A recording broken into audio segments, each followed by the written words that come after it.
Yes! Oh, man. Whoa! So for those of you who don't know, I am lucky. I am lucky. We'll use that to be joined by Keys, the K of the Back Talk Brothers today. Keys, what's up, brother? Hey, Dan, as always, the sky is up. The sky is up. I love that. I used to say that all the time. I'm pretty sure you stole that from me. Man, we had a wild week of NFL games.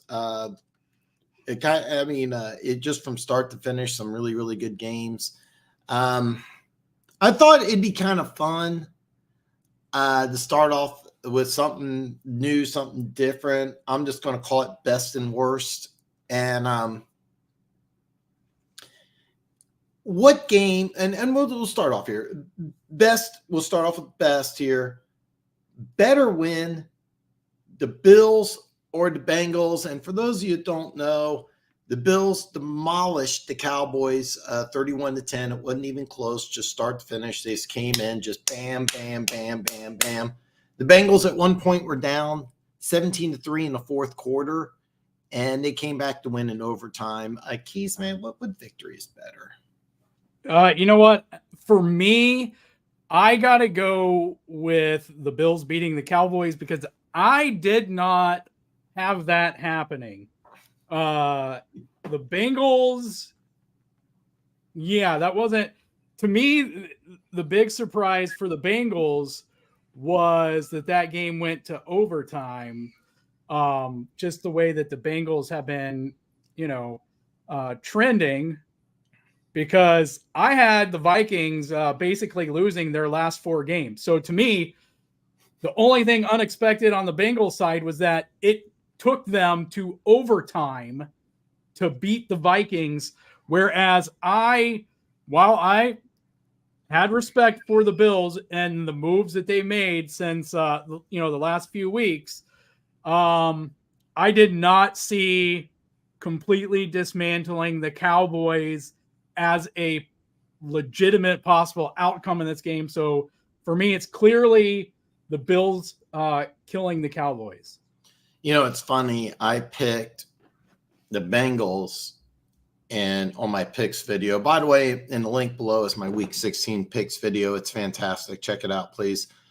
But I picked the Cowboys, and I was so disappointed because I thought this was the game that I won. I was like so excited. Like I finished doing the live stream for Chiefs and Patriots, and I'm like, this is going to be a great game. This is going to be a great game. And you could tell from the get-go that you could tell right away that the Bills were going to win this game. I mean, this was not competitive at all. Kind of like the Bengals last year against the Bills, both games. Yeah, exactly. I mean, you could tell, boom, the Bills were going to win this game. I mean, it was not – I was so disappointed because I don't know I'm going to say like – I mean, you sometimes a team starts off better, but I think like maybe midway early in the second quarter, I was like, the Bills are going to win this game by a couple touchdowns easy. I mean, I really thought the Vikings were going to win this game, and it made sense. The clock strikes midnight. Jake Browning, great story. But man, I kind of got to agree with you because I had the Cowboys winning this game. I predicted, if I remember correctly, 31-29. I thought it was going to be a fun game. I got the 31 right. I was close. But yeah, man, I have to agree with you. I want to sit here and just for fun argue and tell you that the Bengals, 2 touchdowns in the fourth quarter, but I mean, I think you're right. I mean, a complete dismantling Can we both agree that the Cowboys are a really good football team? They just had a bad game. 100%. All right.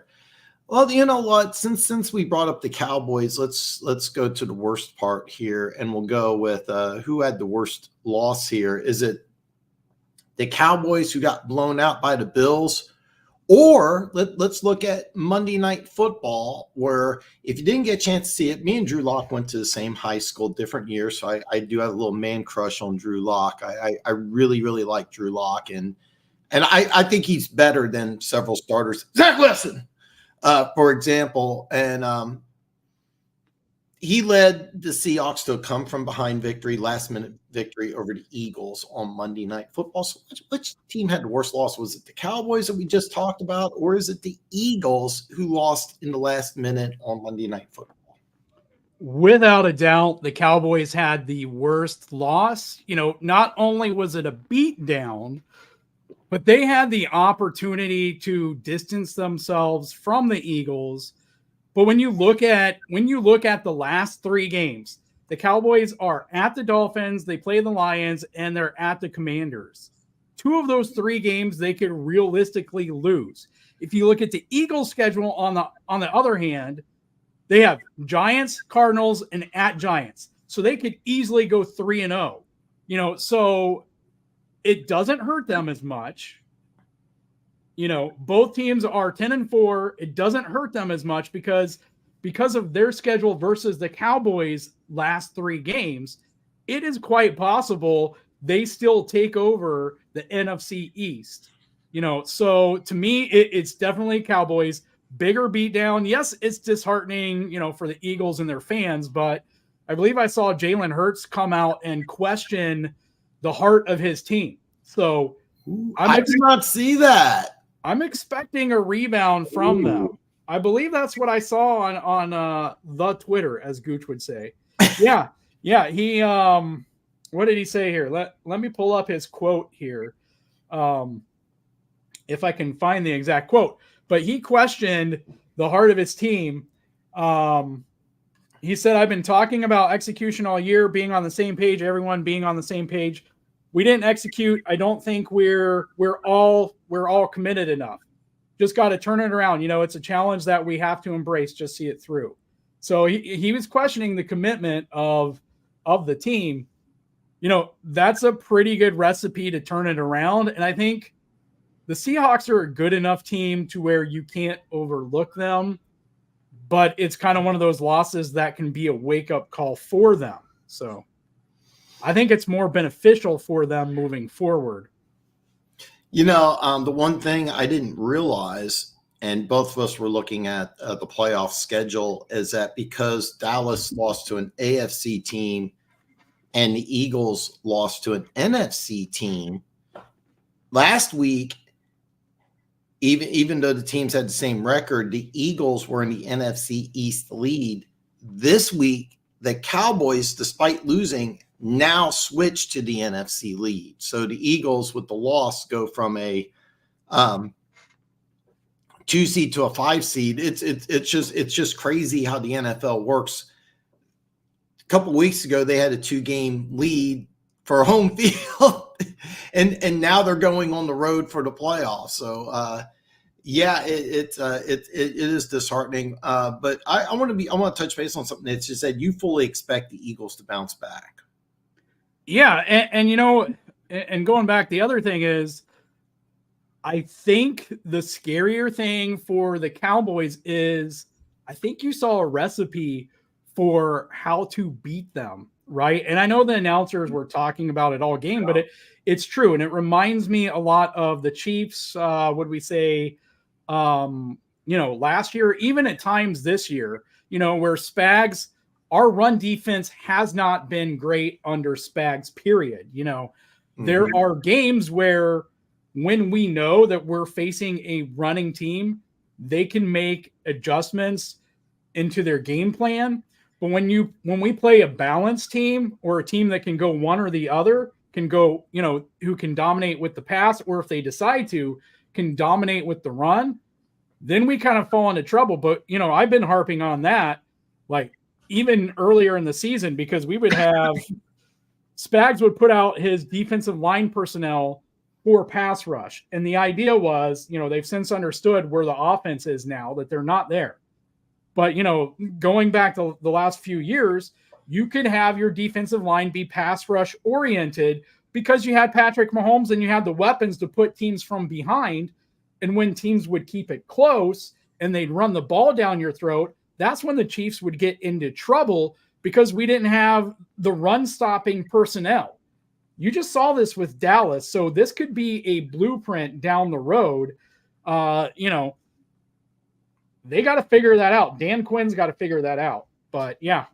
You bring up a great point, and it's funny because I was watching something on Twitter, and I don't know what show it was. It was Julian Edelman and Rob Gronkowski, and they were talking about the New England Patriots, Indianapolis Colts, and they said one of the big advantages that they had over the Colts was that they were able to out-physical them, and they were able to beat them up. And if you go back, teams that have high-powered offenses, what's usually their weakness is their defense, and specifically their run defense. So that's kind of a blueprint. And I was thinking the same thing because I don't know the exact number, but I know it was over 200 yards rushing by the Bills. I mean, Josh Allen didn't have a great day. And Hatter's House 710 says, "Go Lions." A big win. That's going to be one of them. Oh, wait. Look at this. Gooch. That's me. Hiya, boys. Oh, man. Now I'm hungry. Thanks, Keys. Actually, that really sounds good. I haven't had Perkins in a long time. That actually sounds good. All right. Better win. Let's stick with the NFC here. The before mentioned Seattle Seahawks on Monday Night Football with my boy Drew Lock, or the Tampa Bay Buccaneers going up the Lambeau. Baker Mayfield had a good game. Yeah, you know what? This one's a lot harder. For me, it's almost a draw. You know, again, the Seahawks are good. I'm not a big believer in them this season, though. So getting that win against the Eagles, who, you know, are also an above average team, but I've been lower on than most people, rightly so, since they played Kansas City. You know, it's hard because I was really impressed the 2 weeks that the Packers played the Lions and the Chiefs. Mm-hmm. And I thought we were going to see them build on that momentum. You know, and so for the Bucs to be coming out the way they are, you know, I almost lean more towards the Bucs because I think this opens up the door for them now to take the NFC South and to, you know, just to run away with it the rest of the season. Whereas the Seahawks, for them, you know, it keeps them in the wild card contention, but I don't think they're going to have enough. So for me, I'm going to go with the Bucs because I think this really helps their chances to make the playoffs. You know, it's kind of funny because you know, we got a couple of these here that we're going to go through, and I keep expecting us to kind of disagree, and so far we agree exactly, and I agree it's the Bucs because Green Bay, when they beat the Lions and the Chiefs, I thought that was their springboard because they drafted 3 receivers, 2 tight ends. The defense has got some talent. They got Lucas Van Ness. I'm drawing a blank on which college he went to. It's some school somewhere. I don't know where. Guy had a major man crush on. And the defense, they got Rashawn Gary. They got some real good pieces. And I really thought that Green Bay was going to make a run. And I thought Tampa Bay would kind of, you know, they lost a bunch of games. And, you know, Baker Mayfield's there only on a 1-year deal. It's been on this show a lot that Todd Bowles is probably going to be one of those Black Monday fires, but the way things are right now, they're in the NFC South lead. It's still a battle, but let me throw out a curveball here. Is it possible that this win in Lambeau saved Todd Bowles' job? I don't know that I would go that far, but it probably stopped him from getting fired earlier because, you know, at this point, we're starting to get to the point where you don't want to wait to the end of the season now, right, to fire your coach if you're going to do it, because other teams are getting a good head start. Yeah, I agree too. I thought that there was a case that maybe Bowles would be one of these guys that was fired, maybe next week. But after this win, you can't do it. Gooch points. This is a great point by Gooch here, and let's talk about this here, because this is a good point. And because Gooch said it, I'm going to assume that other people say it as well. Is that he doesn't trust the Bills at all. What's your response to your brother? Well, they're on a 2-game winning streak, and all right, there's some legitimacy to it, and I think I might have put it in the comments, right? To me, it's going to depend on their ability to stay consistent in calling it. If they call games like they did against the Cowboys on offense, they're going to be really hard to beat. But if Josh Allen starts getting impatient, if they're unwilling to keep that kind of balance, then I'm 100% with Gooch. It is one, the defense is what it is, but one, they have to keep that balance. It's all predicated on that balance. If you have enough balance, though, it's kind of like the Mahomes argument, but, not as good, because Josh Allen isn't as good, but he can make plays with his feet. He's over there running guys over. He's like Derrick Henry, but playing quarterback the way he's running guys over. And he, like Mahomes light, he can make plays with his feet and make throws downfield to where even if the play is dead, he can extend it. He's made some amazing throws the last few weeks. It's all going to come down to that balance, though, because if James Cook stays healthy and they keep running the ball like that, it's too hard. Each team is going to have to play their best against the Bills, and the Bills play at the Chargers, they play the Patriots, who have no offense, and they play at the Dolphins, who they've already beat once this year. So it's possible they went out the rest of the way. And I was kind of wondering maybe, Gooch, because I know Gooch is a big James Cook fan, because James Cook went to Georgia, and I know me and you both know that Gooch is a big Georgia fan. And so I'm sorry, Gooch, I was just having some fun. But it was kind of funny, because I remember when they drafted Cook, I was like, man, you got Singletary. And by the way, Singletary's doing some great things with the Texans. But the whole point of getting Cook was to add a dimension to this offense. And over the last couple of weeks, he's really added something. So, and for me, it's I'm sorry, Gooch. I'm sorry. For me, it was the defense. The Bills had some injuries. They kept on losing all these players. And I'm like, if the Bills defense isn't any good and you force Allen to go back there and throw and he's not running as much, and, they're not going to be that good of a team. But if the defense is the same defense that holds, it kept on every sports show, Dak Prescott MVP, Dak Prescott MVP, Dak Prescott MVP, and then he goes to Buffalo and 10 points. So I'm with you. I'm on the opposite end. I'm looking more at the defense, not the offense here.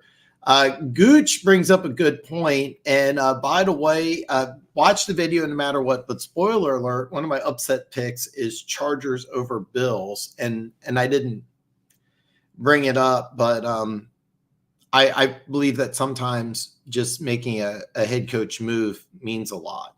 So, man, you keep talking about Perkins. I'm all hungry now. This sounds delicious, by the way. I have not ever had this. This sounds delicious. This actually sounds delicious. Like, I kind of want to go to it. There's a Perkins not too far away from where I'm at. I just haven't been there.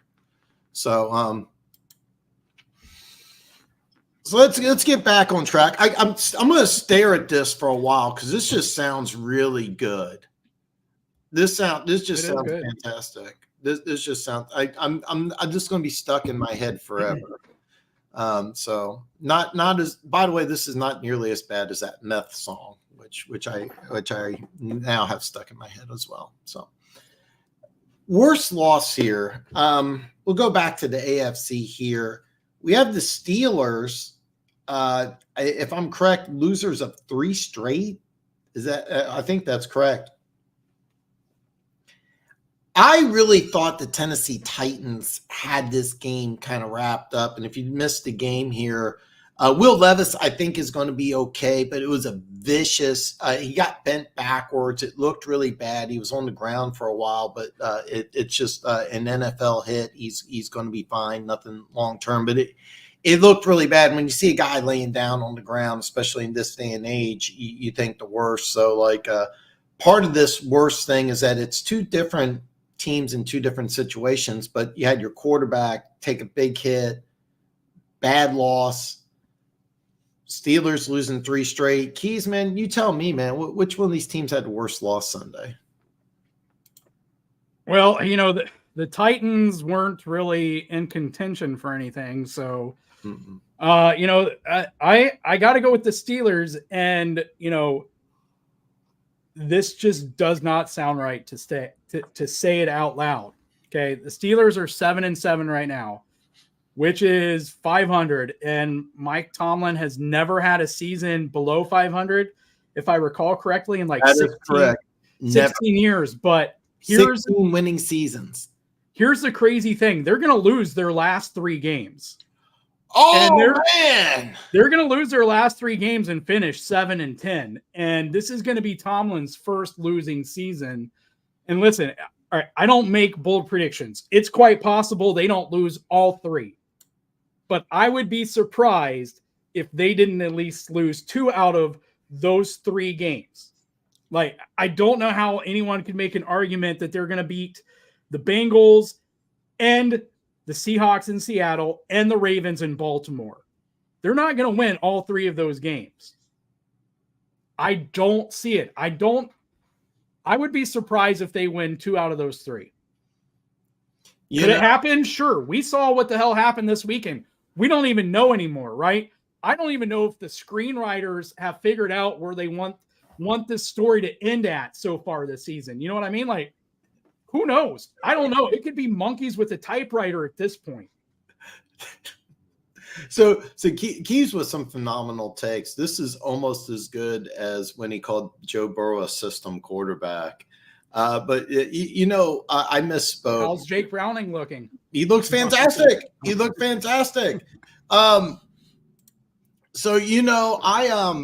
misspoke. Tomlin's had a few 500 seasons. He had a few 8-8 seasons. He's never had a losing. Never a losing season. Never a losing season.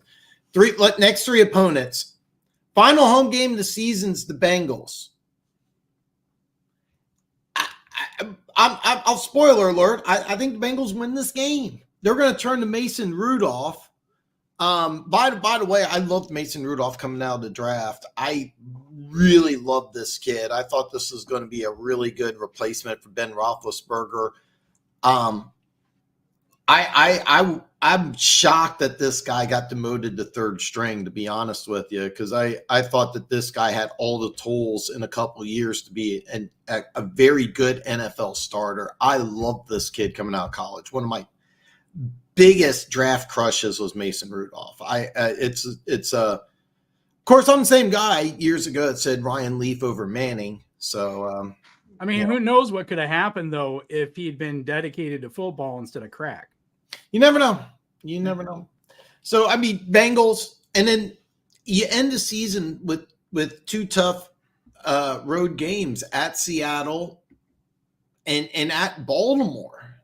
Now there is a possibility that Baltimore, may put Lamar Jackson on ice. If you watch my video, I bring this up, that there is a chance that Lamar Jackson could throw for 4,000 yards and run for 1,000 yards. He has over 3,100 yards passing. He has, I think it's 760 some yards rushing. I know it's over 700. So there's a chance he can go 4,000, 1,000. And that's maybe you put him in so he can do that. But you're right, Keys. I mean, I really wanted, this one was one that's kind of obvious here. It's definitely the Steelers. The Titans aren't playing for anything. I'll try to make the argument for the Titans. They had this game wrapped up against a backup quarterback. They're building something for next year. They still got DeAndre Hopkins under contract. They have this really great defense. And I thought it was important for Will Levis to get that momentum going. One of the things I look at when a team goes into next season is how they finish. And I thought a win against a team like the Houston Texans would have been very important. But you are correct. You're a perfect 4-0 so far in best and worst. So great job, Keys. Speaking of Texans, let's go better and worst here. We'll go which team had the better win, and we'll stick in the AFC South here. 2 AFC South wins. Texans, which beat the Titans, and Colts, which beat the Steelers. For those of you who don't know, the Colts just smacked around Pittsburgh. It was so bad that they benched Trubisky for this coming up week, and the Texans with Case Keenum. Now it looks like CJ Stroud's going to come back. It looks like he's going to come back and play next week. But backup quarterback in overtime against a division opponent. So you tell me here, what team had a better victory this weekend? Yeah, I think this one's a little bit harder. Again, though, if I recall correctly, the Texans were playing the Titans. Is that right? That's right, Texans. Yeah, and they won in overtime. And a game that it looked like the Titans were going to win. Then it looked like it was going to be a tie because it went overtime. Devin Singletary had a 40 or 50 yard screen pass, and then he scored what looked like a game. It was a phenomenal run, great run. It was like a 40-yard touchdown run. They called it back for a penalty, but then they still made a play last second. I think time expired in overtime with the field goal, if I remember correctly. I could be making stuff up. But the Colts won going away. I mean, if I remember right, it was like 31-13, something ridiculous. The Colts, I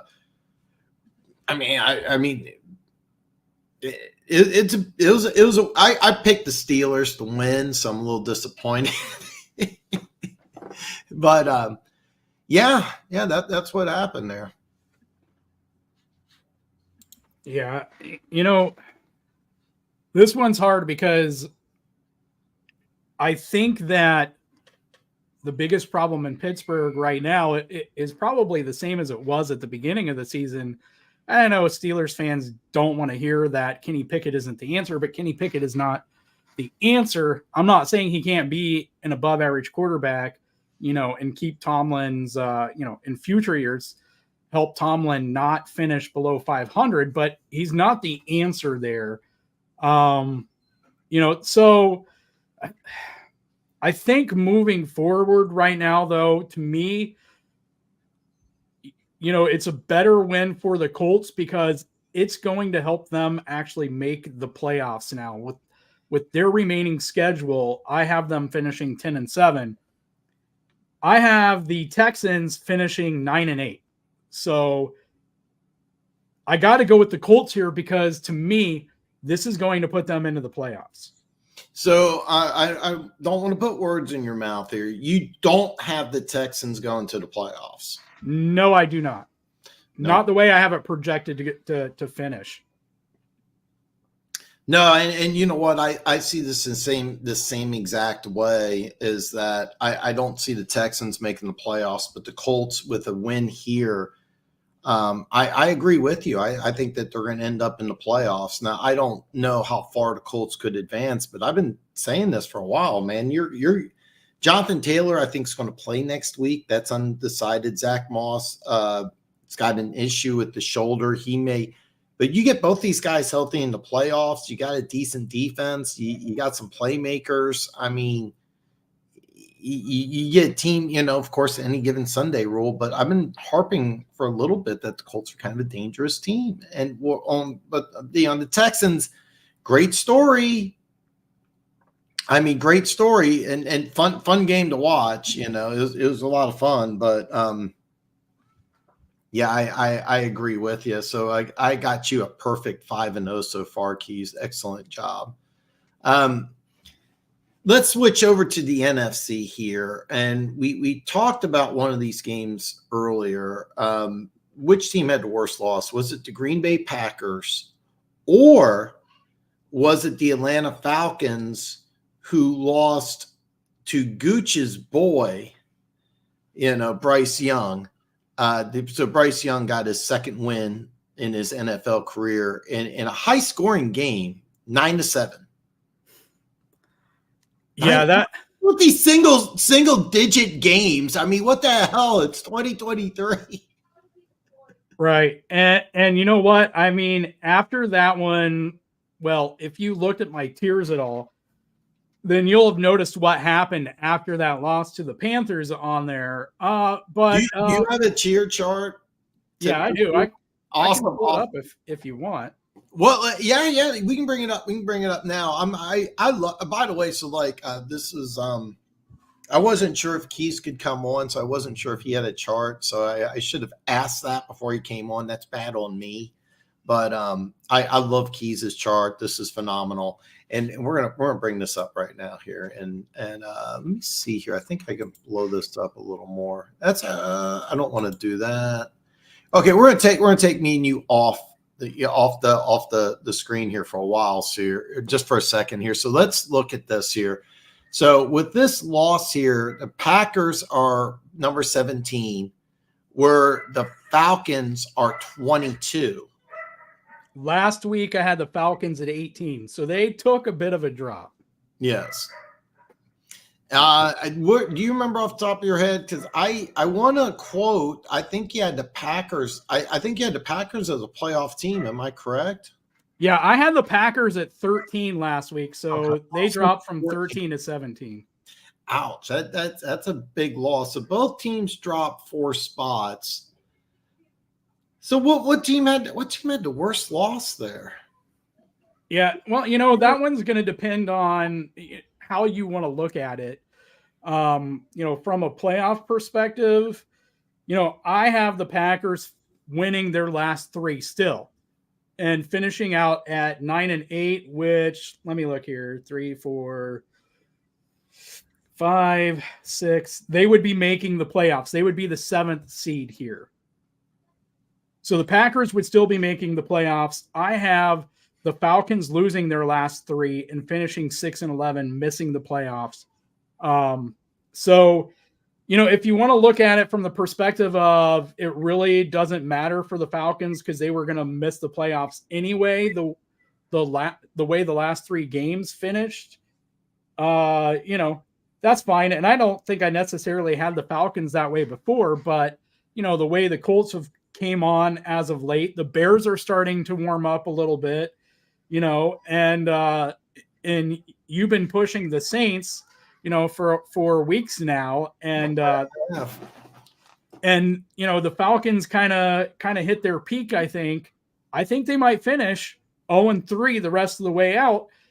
And at the end of the day, it's not really going to matter a whole lot that they lost this game. The Packers is going to make it tight for them. I have them winning all 3 of these games, but they could just as easily lose 1 or 2 because, divisional games just end up that way. And they could be overlooking the Panthers to get to a divisional opponent like the Vikings. So, again, like we say, anything can happen there. So, I'm going to go, even though I think the Packers finished 3-0 and they barely squeak in as a 7th seed, I'm still going to go with them because they could have done so with more cushion, while the Falcons, I don't think that loss is really going to matter in the long run. So I want to point something out here. You have Seattle at 14, Green Bay at 17. but you have Seattle not making the playoffs and Green Bay making the playoffs. Is that correct? So, yeah, this is my tiers. This is kind of how I see the talent on the teams plus the trajectory of them. I sent you a different sheet that has my projections for the end of the season, and those two things aren't necessarily the same. And so, what I'm talking about now is my projections for the rest of the season and where I have those teams finishing. So it's not exactly the same. I think teams are more talented or could still, potentially be a wild card, while I don't necessarily think the way I'm projecting it that it's necessarily they're going to be a wild card winner. That, by the way, I want to give you kudos because that is just a brilliant point that sometimes a better team will miss the playoffs due to scheduling, injuries, sometimes being in the right or wrong division. And like with Seattle getting swept by the Rams, being in the same division with the number one team on your list, that will get you out of the playoffs. While Green Bay, on the other hand, could very easily still finish second in that division, which, if I'm correct, that's where you have them, because you got the Vikings there and the Bears. Yeah, so being in the NFC North is a lot better than being in the NFC West, and that is just a brilliant point. And let me ask you this here. So your answer is Green Bay. Is this right? Let me argue the Falcons real fast. If the Falcons lose their next three and they finish 6-11, Arthur Smith's out of the job, right? I would think so, yeah. So even though this game might potentially have cost Arthur Smith his job, or do you think that even if they won this game, he would still be out? I don't want to put words in your mouth, but is this a game? Because I looked at this game because in my picks video, I really wanted to pick Carolina, but I'm like, nah, Atlanta's got playoffs on the line. They're not going to choke, and then they choke. And I think that this is the game. When I do my Black Monday show, I'm going to circle back to this game as the game that Arthur Smith lost his job. But I don't think LaFleur is going to lose his job over losing to Tampa Bay. So now let's say my scenario happens. Smith loses his job. LaFleur keeps his job. Smith doesn't. You still think the Packers' loss is worse? Yeah, because I still think they're going to lose their last three, right? So whether they lose their last three or their last four, does it really matter? Like, they're playing in the worst division, and if you can't win it, I don't think they're going to lose this division by one game, is what I'm saying. So yeah. I think that's the biggest point, is they're going to lose the worst division in the NFL. And it's going to be by more than one game, I think, by the end of the season. Maybe two, could possibly, even be more. And I think that is what's going to get him fired. Losing the worst division by more than a game, maybe more than two games. What a great point. And Keys just kind of nailed it. I mean, Keys nailed it. You're going to lose the division anyway. He's going to lose his job no matter what. But LaFleur, this game's not going to lose your job, but you could have put yourself in a position to make the playoffs with a win at home. By the way, the weather was 40. It's a heat wave in Wisconsin, but still, you're playing a Florida team in Wisconsin in the middle of December, and you can't get it done. Yeah, I agree. Let's stick in the NFC North and the NFC South. We're going to end this segment, better or worse, with which team had the better victory. The Lions, which beat the shit out of Denver, which made me very happy, or the New Orleans Saints, which you mentioned is a team that I think is going to win the division, and I've been kind of hyping up the last couple of weeks. Yeah, I mean, could I say both? Like Keith says tie. It's a crazy year. It's a crazy year. Why not? We'll go with the tie. I mean, emotionally, again, as Chiefs fans, it's enjoyable to see Denver get beat.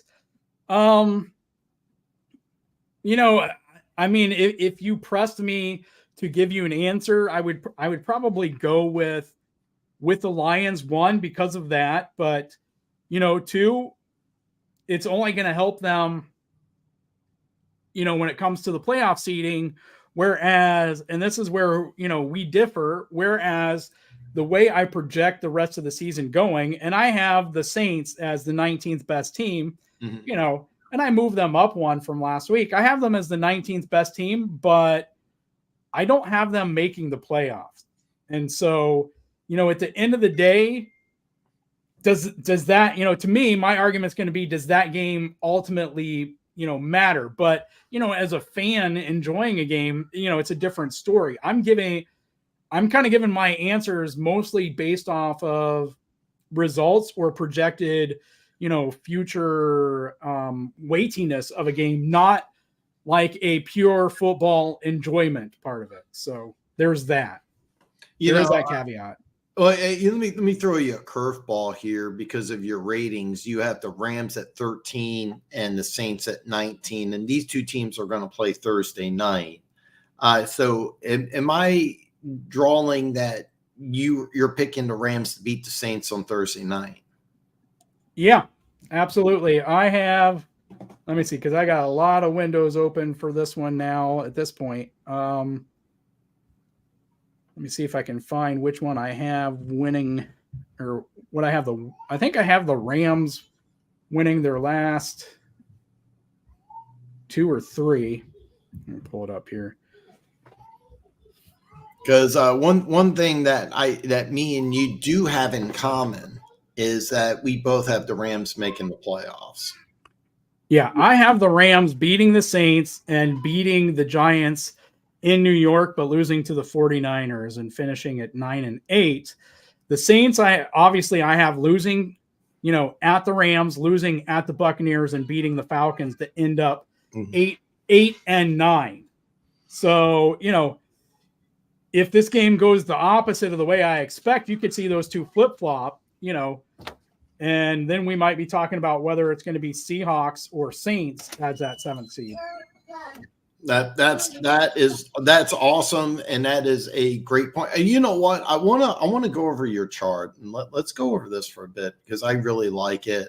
Now, what Keith does is that he has the Panthers as team number 32, but the Panthers obviously cannot have the number 1 pick in the draft. They traded that to Chicago. So Chicago, as of right now, and I thought I had it pulled up, my apologies. I believe Chicago, if the draft were to start today, picks 1st and 5th. That is correct. They pick 1st and 5th. So that's kind of what we're looking at. So even though it says number 1 pick contention, it's going to be the Bears pick, not the Panthers, but what Keys has here makes a lot of sense. You have the Panthers, which are the worst team in football, despite winning a 9-7 game, which I still find comical that you can win a game and you can win an NFL game scoring 9 points. I mean, come on. That's a baseball score. It's a baseball. Come on, Gooch. Your guy can't even score a touchdown. Well, I mean, it's still not as bad as 3-0. The Twins and the soon-to-be Las Vegas Athletics. Oh God, yeah. I mean, what's up with this, Gooch? Can you, if you're still there, how does your boy not even score a touchdown in an NFL game? How does your boy not do? Okay, so anyway, enough picking on Gooch here, and the Patriots, which by the way, I thought they played kind of fair. I saw an account. I'm not going to bring it up because I instantly just blocked it. Where the Patriots fan showed a picture of Mahomes kissing the referee, and I'm like, really? Patriots fans are doing this? I mean, I get it. If you're other, there's other teams I could see saying, hey, refs are biased towards the Chiefs. I get that. Patriots fans are complaining about referees. Patriots fans? Brady! All right, so anyway, okay. So that's my rant. I apologize. I had an energy drink. Now I'm drinking coffee. I'm jacked up. The Patriots with the number 2 pick in the draft to me is a lot of fun. I didn't think they played terrible against Kansas City. I mean, backup offensive lineman, backup running back, backup quarterback, missing multiple starters on defense. One of the best teams in the AFC. Keys has you at the number 3 team, a Super Bowl contender, which by the way, like or dislike Kansas City, they are a Super Bowl contender. They are. That's not a debate. That's just a fact. My rant does have a point here, though. You have Patriots 31, Cardinals 30. You out of these 2 teams, it's hard to believe this, but you think the Cardinals are a better team than the Patriots? The Patriots are the second worst team in the NFL?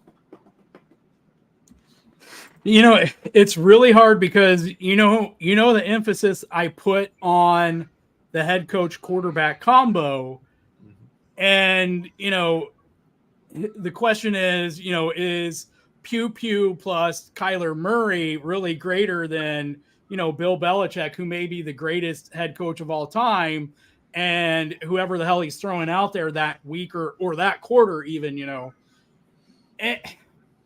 And in one way, that feels really icky to say. In another way, though, having watched some of his decisions against the Chiefs, it really almost looked like they were trying to tank.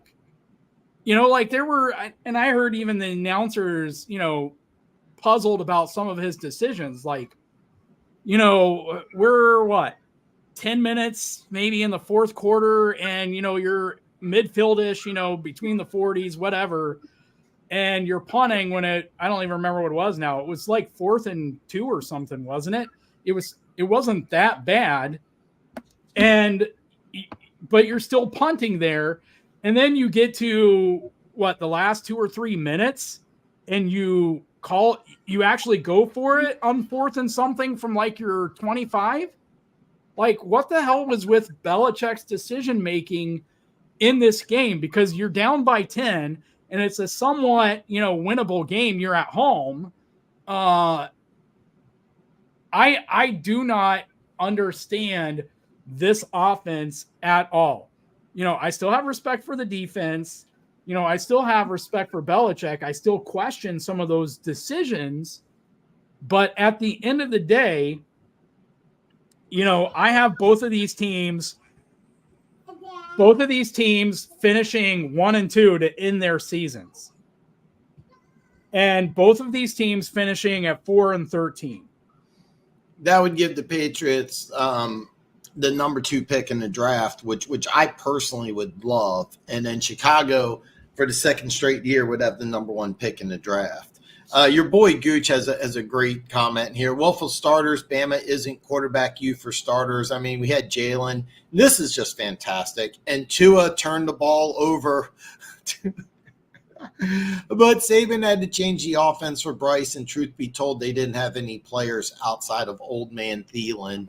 And by the way, Gooch, you're right. I mean, Carolina gave up quite a bit to get your boy, and they're kind of paying the price for it. And they're going to have to go head coach shopping this offseason, and it's going to be an interesting situation in Carolina.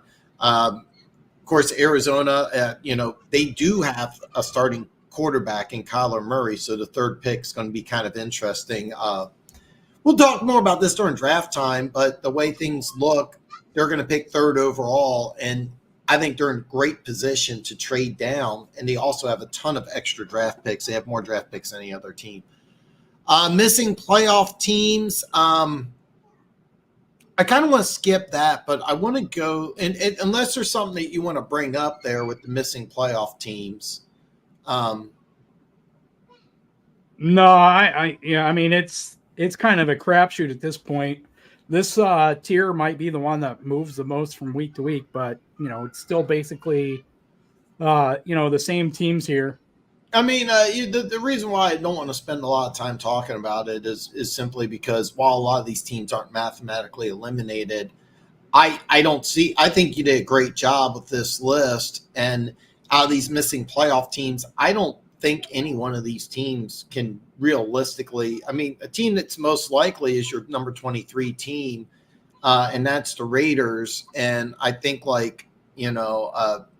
Tornado has to hit Mount Everest, and I have to win $1 million jackpot, and it like all these tiebreakers have to happen for the Raiders to make the playoffs. So I do want to go to potential wild cards, and great job explaining Seattle and Green Bay. I want to go over Houston and Indianapolis. You have Houston 15, Indianapolis 16. But you have Indianapolis making the playoffs, Houston staying at home. Explain that. Yeah, so, part of it, again, is the schedule. I have Indy finishing 2-1, and I have the Texans finishing 1-2. It's kind of the big thing. And that's the difference, because if the Colts go 1-2 instead of 2-1, and the Texans go 2-1 instead of 1-2, one's probably making the playoffs and the other one's not. And it's going to be that close of a thing here. But some of it just comes down to Houston is a young team, which can help or can hurt, towards the end of the season. I like Gardner Minshew. I do too. I do. I just, for me, it's kind of the way the schedule is going to end here. The Colts they play at the Falcons, they play the Raiders, and they play the Texans, right? So these two teams, they both could enter this game. And the way I have it working out, they're both going to enter this game 1-1, going into week 18 with this game being the decider, Colts and Texans being the decider of which one makes the playoffs. So it's going to be that close, really, as to which one finishes 9-8 and which one finishes 10-7. And just for the record, so Houston and Indianapolis played the last week of the season. Now, earlier this year, the Colts beat the Texans, and that's why they hold the tiebreaker currently. Both teams are 8-6, but the Colts currently hold the tiebreaker because they're 1-0 against Houston Texans. But week 18, the Colts and Texans are going to play, which looks like it could be win or go home. And what a great job by the NFL. A great job by the NFL, because it looks like we're going to have writers. Yeah, script writers are doing a fantastic job. Give them some credit. Gooch asked, am I allowed on the draft show this year? I had a really good first. Absolutely, Gooch. I will be going live for the draft. I'm on the fence if during the off season, if I'm going to go live Tuesday and Friday. I'm leaning towards doing it, but we'll have to wait and see. I am going to have mock drafts after the combine out. So, but absolutely, I'm going to have multiple shows and multiple opportunities. Plus, I will be live when the NFL draft comes on. I think I'll just be live for that first round. And Gooch says he had a really good first and second round last year. His mock drafts weren't as good as mine, and everybody agrees there. So, actually, Gooch, I don't remember your mock draft off the top of my head, but hopefully I can get an opportunity to have you guys on, and we can go over mock drafts side by side, and Keys can tell you why my draft is better than yours. So, but yes, the answer is yes here. Let's go to playoff teams here. And the one thing I do want to point, well, there's a couple things I want to point out here. First of all, the Rams, that's your that would actually be the 6th seed. And what a great turnaround story that is. But you got Tampa Bay winning the division. I want to start off there. So what a great story. Because if the Bucs lose this game in Lambeau, you probably have the Saints there. Am I correct? Yeah, there's a pretty good chance of it. And, I don't know what the tiebreaker is, but at the very least, both teams probably end up with the same record. And then it would come down to whatever the tiebreaker is. So, yeah.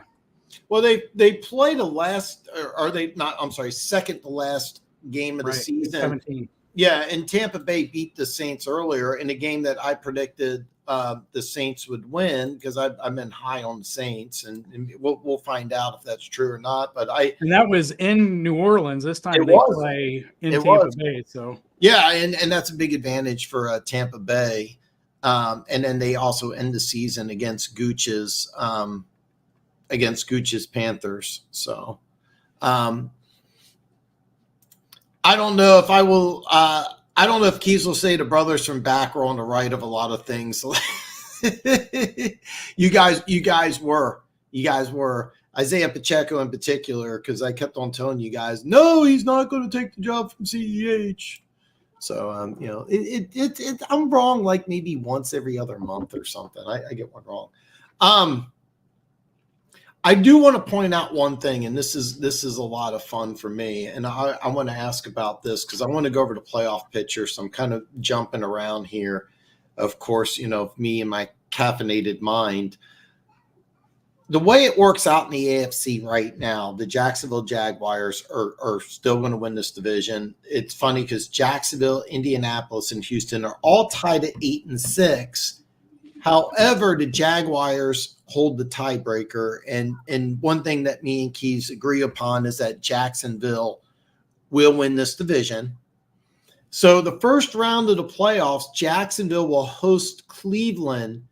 I'm going to ask this question because you have Jacksonville 10 and Cleveland at 11.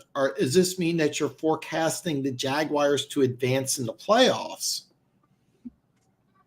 Not necessarily. That's more of a reflection. Again, at this point, maybe a little stubbornness in liking Doug Peterson and Trevor Lawrence more than Kevin Stefanski and whoever the hell they throw out at quarterback on a given week. Well, by the way, Keys predicted Trevor Lawrence would win MVP this year, everybody. So, I mean, let's talk about Keys.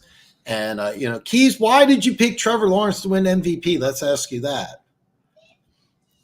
So, that's a good question, Dan. What were your reasons again? Yeah, it sounded good. It really sounded good. And Gooch says caffeine. Yeah, I had an energy drink.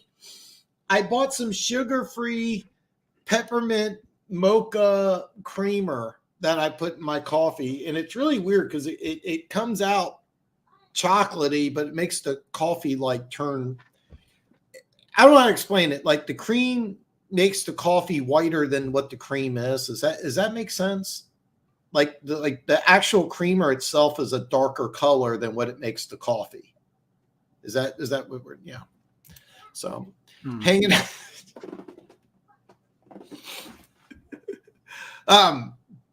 I agree with you, Keys, completely though. And I've been stubborn on that as well. And this is, by the way, of the AFC games, like all three of the AFC playoff games look really good, but like this one, Jacksonville, Cleveland, like that's kind of a coin flip in my opinion.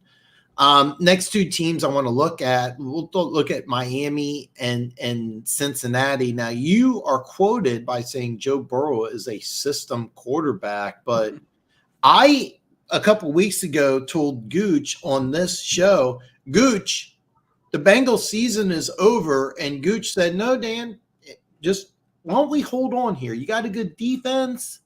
You got some weapons on offense. Before you write the Bengals off, maybe we need to look at them a little more.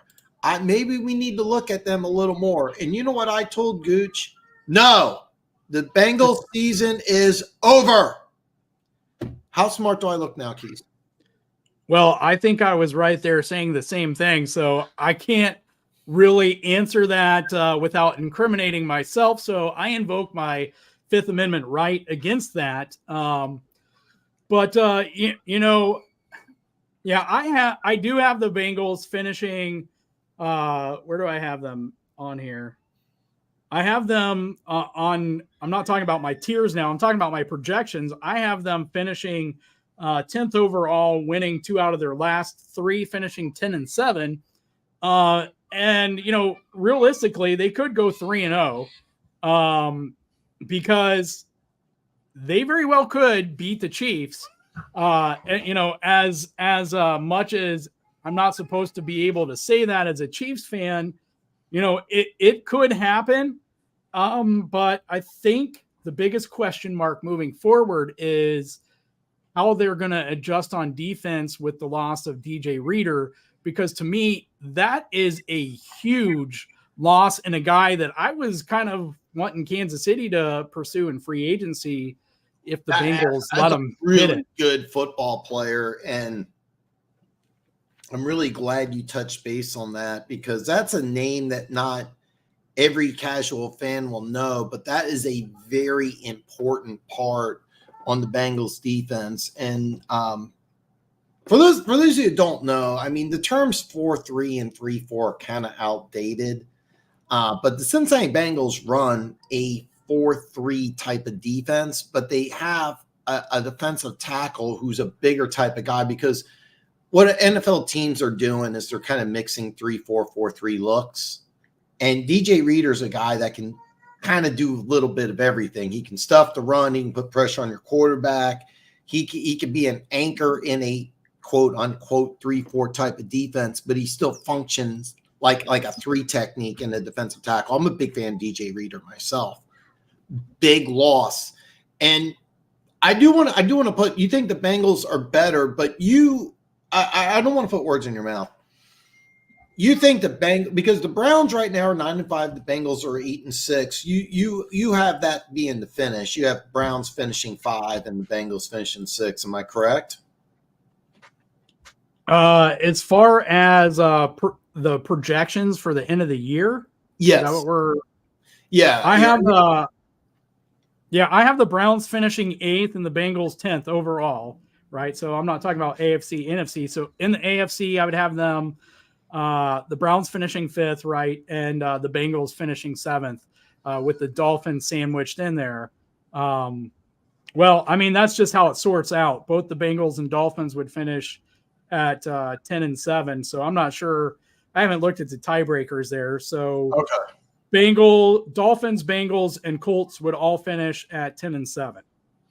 I got the tiebreaker. But, I got you. Yeah. I have both teams going 2-1. Yeah, I didn't realize that sounded like that, Holly. So my apologies. I normally don't put anything in my coffee.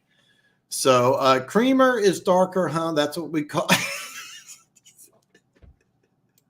It's some love for Hannah. And so Mrs. Keys chiming in here. Hello, Hannah. AKA baby. AKA. No, you can't call her that. Okay. I mean, in all fairness, if I call her baby, it's because I forgot her name and it's just H. I mean, it could be Heather. Would it be worse if I called her baby or Heather? It doesn't matter. All right. Could be hot. Well, I'm not going to do that, even though we're I think we're like over 100 miles apart. I'm still not going to take the chance. I'm still not going to take that chance. Well, I did send Gooch a message last week because he called her Hannah Bear in the chat, and I'm like, Gooch, that's off limits. That's what I called her when we were dating. So that's a cool nickname. One's completely off limits. I got asked because last week you told me I forget where it was, but it was in the chat. You said you used to weigh over 300 pounds. When you were dating, 330. When you were dating, were you 330? No, I was like, I don't know what I was at that point. I was playing. I played college soccer at a small school, and we're talking like small enough to where I was about 265, 270 at the time. And they had so few guys that, the coach tried to talk me into playing, which sounds really crazy. But, the reality is like I'm like Chris Farley, athletic and flexibility, which is one of the reasons it took me so long to lose weight. Because, when you lose weight as a funny guy, and as a guy who is really athletic for a fat guy, it's really hard to face your fears of giving up those identities, right? Because you lose weight, you're no longer as funny as, I mean, being fat gives you like 10 extra funniness points right off the bat, right? There's always a big funny guy. So yeah, I was like 265, 270-ish maybe. And so it was, and I'm not going to blame my wife. I'm not going to blame marriage. We moved to Mississippi for 7.5 years. And I'm going to blame sweet tea and fried everything. Okay, so we talked about Council Bluffs, right? Right. I swear the average weight of somebody at Council Bluffs is like 275. Like the further north I got from Kansas City, the bigger the people got. Like the average weight was like 275. And Council Bluffs I really thoroughly enjoyed, but everybody there was huge. I swear there's like butter sticks in people's pocket. They were, but I could actually see that because sweet tea and fried food is very, very good. So I get that. I get that completely. Let's talk Super Bowl contenders.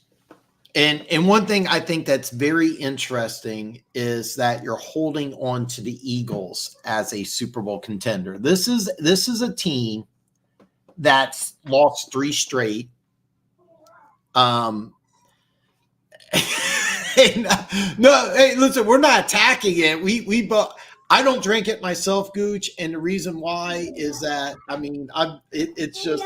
try not to eat very much sugar. My Aunt Connie, God bless her, sent me an insane amount of chocolate for Christmas, and that's the exception. And I've already been putting on weight, but I don't do sweet tea myself. One thing I think it's very interesting is that you still have the Eagles as a Super Bowl contender despite losing 3 straight games. Yeah, you know what? I really thought about moving a couple teams down ahead of the Dolphins, who I went ahead and moved down to a playoff team. I had them as a Super Bowl contender for weeks, and I moved them down, trying to be a little bit more realistic. I almost moved the Eagles, and I've still been debating with myself about moving the Chiefs down there as well, simply because right now, not to get ahead of myself, but they're kind of still on there because of my quarterback head coach combo, projections of what their ceiling can be if they get anywhere close to figuring things out there.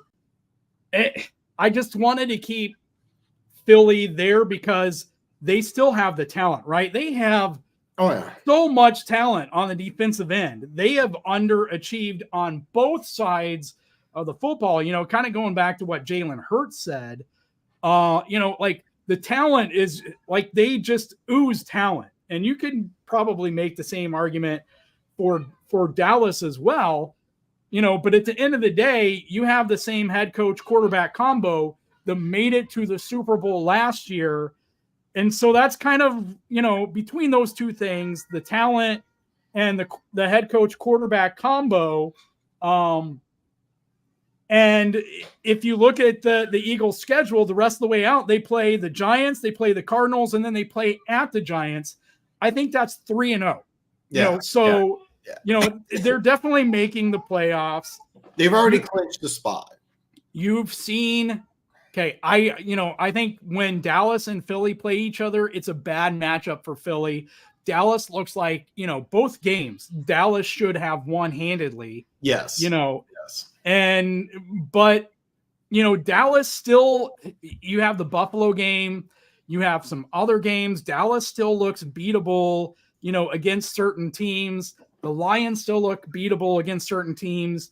The 49ers are 1 or 2 injuries away, from being a beatable team. And so it's kind of those things all together is why Philly is still on there as a Super Bowl contender.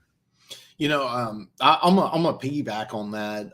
There was a play against the Seahawks where Nolan Smith, for those of you who don't know, Nolan Smith is he was the 30th pick overall by the Eagles. This is a guy who I had like a top 15 grade on, ran like, if I remember correctly, ran a 4.43 or a 4.41 at the combo. One of Gooch's boys, Gooch loves those SEC guys. I'm not going to mess with you on this one, Gooch, but one of those Georgia players, barely played, but he comes in and just has this great play, and he injured his shoulder, has to go out, but he's barely played. He's barely scratched the surface.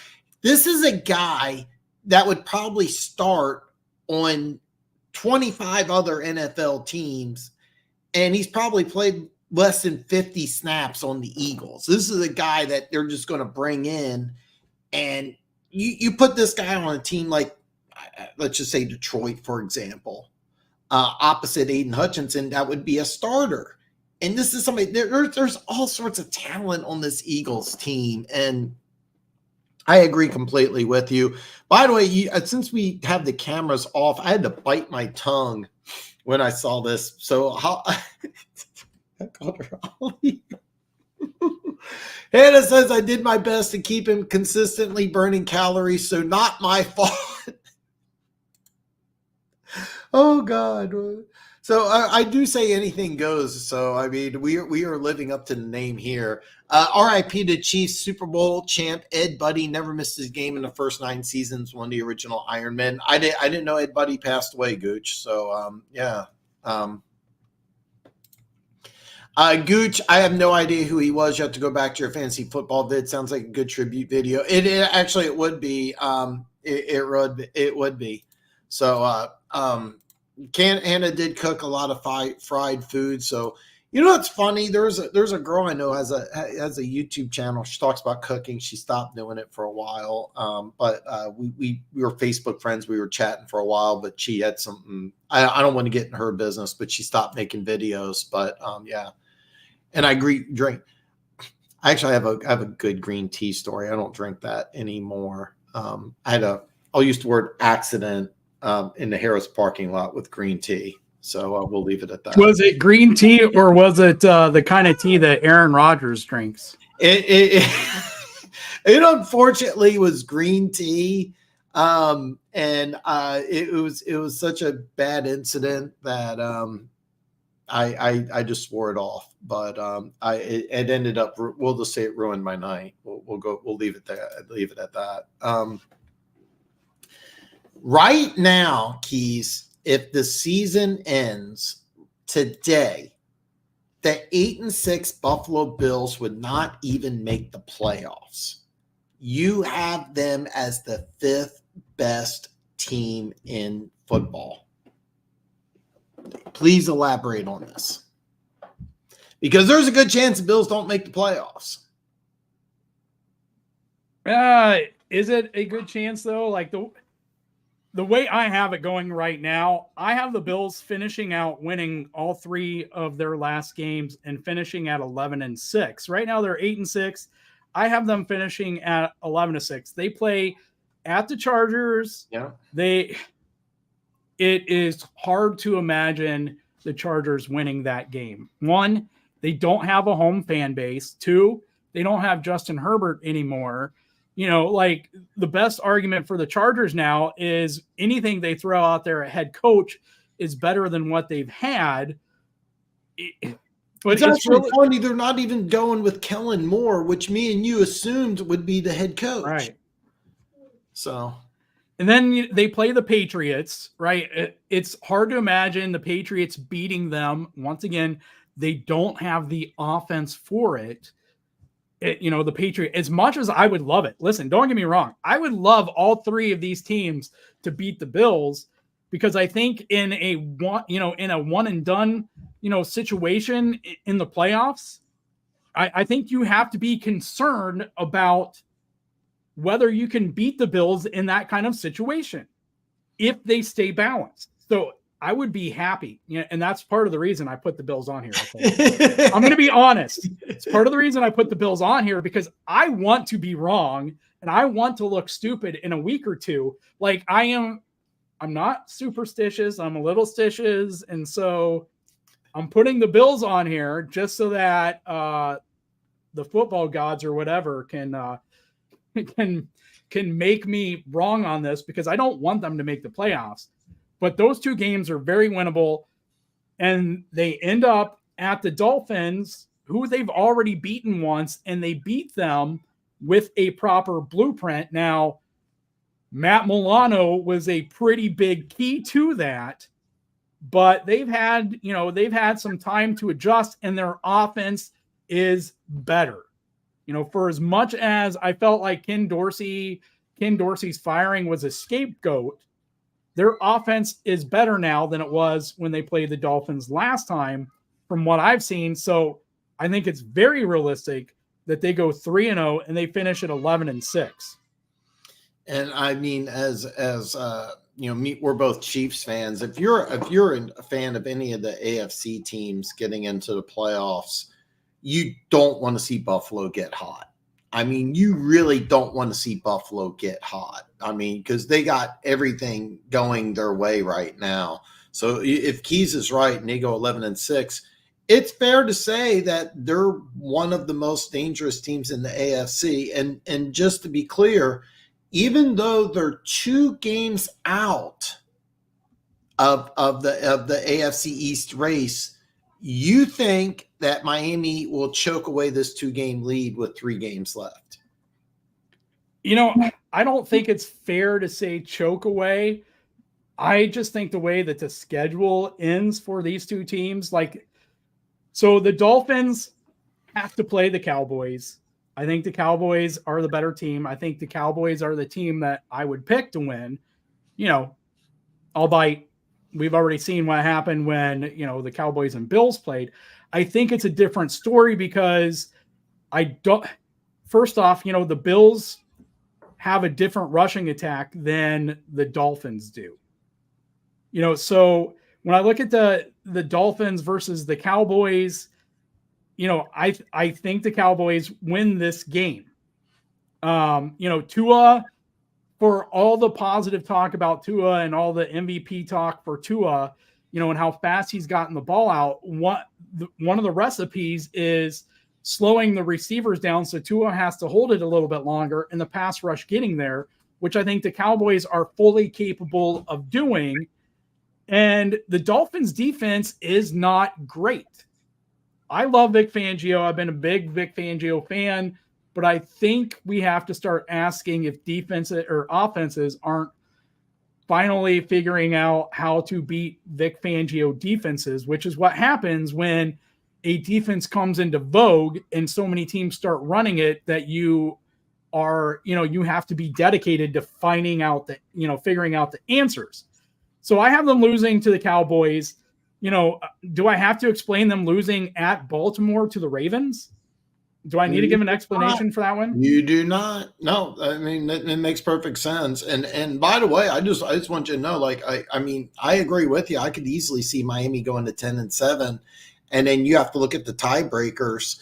Right now, if I had to choose which team I want to play in the playoffs, if I could pick between Miami and Buffalo, I'm picking Miami, and I'm not even thinking about it. So, I mean, that was a great breakdown.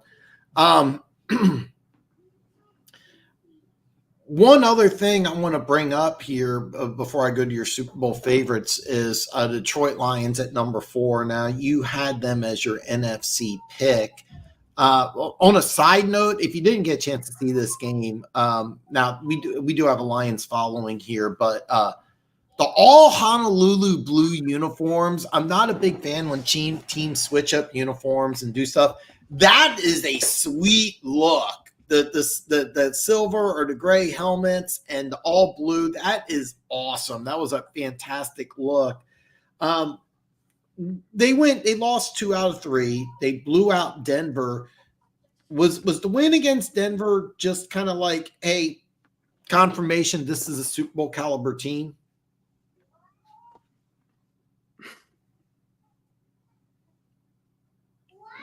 At this point, I have no idea what to think about Denver as a gauge for anything. I'm just being honest. I don't remember what I had Denver at last week, right? I thought that they were going to continue to tread, up. I'm just not sure. I don't know. Maybe, yes. All right, fair enough. And let's talk about your Super Bowl favorites here. San Francisco, Baltimore as the two best teams in the NFL. By the way, if you're not aware, the Christmas night game is San Francisco and Baltimore in San Francisco. Being that you have San Francisco 1, Baltimore 2, two-pronged question here, Keys. San Francisco wins Christmas night, and is San Francisco the best team in football? Yes and yes. As I put the 49ers at number 1, I think a few weeks back, maybe a few weeks before that, and moved them down and then moved them back up. I don't know. I think I had Baltimore at 1, maybe for a week or so. We've kind of went back and forth on this, but to me, I have the 49ers beating the Ravens. I have the 49ers winning out. And the Ravens, I'm not 100% sure, or I shouldn't say sure. I should say as confident as, how they finish. I do have them beating the Dolphins and Steelers. But, I think Steelers, obviously, as a divisional rival, anything could happen in that Week 18 game, because we don't know what's going to happen up to that point. But what I don't have to say is that Mike Tomlin needs that game to save his job, right? I don't have to say that. You do not. But, anything could happen, as we've seen. So it's really hard, that's the caveat in all these projections. It's what I think is going to happen. But as we've seen this last weekend and, other weekends, we have no idea what the hell's going to happen. So no, we don't. It's been a great season, though. I mean, how can you not love this season unless you're a Patriots fan? I mean, the way it looks, it's like the NFL has had a different script writer starring every week. They've brought in a new script writer to write that week so that it's just this completely, jumbled up mess. But I do have one theory that I'll throw out there that I think is a running theme that could happen. Because if the Chiefs do win the Super Bowl, I want this on video, that the NFL script writers have been pushing this narrative, right? They started out early that the Chiefs get all the calls. And then it's been obvious the whole season that the Chiefs are not getting all the calls and actually are one of the most screwed teams in the NFL as far as, penalties called, the differential in both penalties called and the net yards from penalties, as not a foreshadowing, but as a way to cover up the fact that the refs are going to help the Chiefs win the Super Bowl.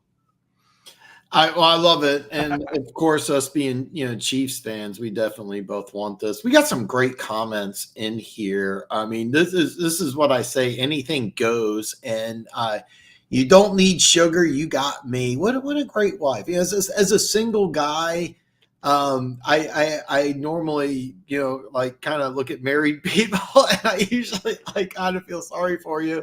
This is one where I am very jealous. And Gooch responds, there's a lot of ego in here and I'm not talking mine. And God, now I'm getting really hungry. I might have to, end the show a little early because my stomach is kind of crumbling here. And a waffle topped with Oreo pie. And that sounds delicious, actually, because I love Oreos. And if you work at a restaurant, you always come up with great food here. And God, we oh man, well, I do say anything goes. So that's kind of where we're at right now. So what I want to do here, I'm going to take this off for a little bit. I might bring it back here. I want to take this off just for a little bit here. We'll put us back on, put our great faces on here. We do have clothes on, guys. We do have. I'm naked from the waist down. If you subscribe to OnlyFans, you get the below the waist camera. I'm joking. I'm wearing a thong. MVP candidate. So on my video, I talk about this briefly because there was a lot of Brock Purdy, CMC, but in my video, I put up Lamar Jackson. I just mentioned 3 names here. I don't want to put words in your mouth, Keys. Who is your MVP as of right now? And will that player, because we got a couple weeks, carry on as the NFL MVP? Yeah, sorry about that. This one is kind of it's a hard one, right? Because is the question who should be the MVP or who's going to win the MVP? Because they're 2 different things. Yes. In my opinion, it's 2 different answers. Well, give me both. All right. Well, let me do this here. Who is your MVP as of right now? All right. Well, you could do the Simpsons theme right now because I'm going to say Patrick Mahomes for a plethora of reasons. And part of it is, it's hard. One of the knocks I had on Trevor Lawrence this year, right, is, of course, there's a different caveat because we would expect some projection from him with a lot of these guys.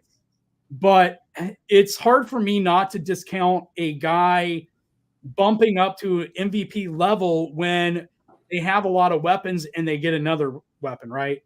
And, this went back to kind of an argument that we've had for years now with Jalen Hurts, who I did love and who was my fantasy quarterback a couple of years ago. So I watched a lot of Jalen Hurts and I was a big fan of him before the Eagles made the trade to bring in A.J. Brown. But A.J. Brown or Jalen Hurts' ascendance coincided with bringing in A.J. Brown, right? Tua's ascendance coincided with bringing in Tyreek Hill, right? You could say you could do this. You could play this game for a good chunk of quarterbacks. It's almost a knock on me that we can't even say Trevor Lawrence's ascendance coincided with Calvin Ridley being an active member of the Jaguars, since he came back from his gambling suspension. I mean, if you look at the teams that have the weapons, you look at the Chiefs, you have a 34-year-old Travis Kelce and a bunch of guys who, outside of Rashee Rice, who is a rookie who, for the first time this season, I want to say, right, in week 15, finally got over 65, 70% snaps. First game of his NFL career, he finally, went over that threshold, and he was like at 85, 86. Not even a full-time starter. Yeah. Not even a full-time starter. And so that was week 15. If you look at the rest of that wide receiver group who's been underwhelming, the Chiefs wide receiver room leads the NFL in drops. You have 2 new offensive tackles, and we could go through all the different things, all the penalties, because the penalty differential between the Chiefs and their opponents is huge, both in the amount of penalties and the yards. But those metrics don't look at the timing of those penalties, which is almost a bigger factor because they've been killer. They wiped off touchdowns. They put the Chiefs in crucial 4th and longs, just like the drops. Like in this last game alone, both of Patrick Mahomes' interceptions were off of the receiver's hands. They both almost just turned around and handed it off to the defense like a quarterback hands off to his running back, which is why when people look at the interception total for Mahomes, if they are just stat hunting, they're going to be grossly misled because of the profuse amount of interceptions that have been off his receivers' hands.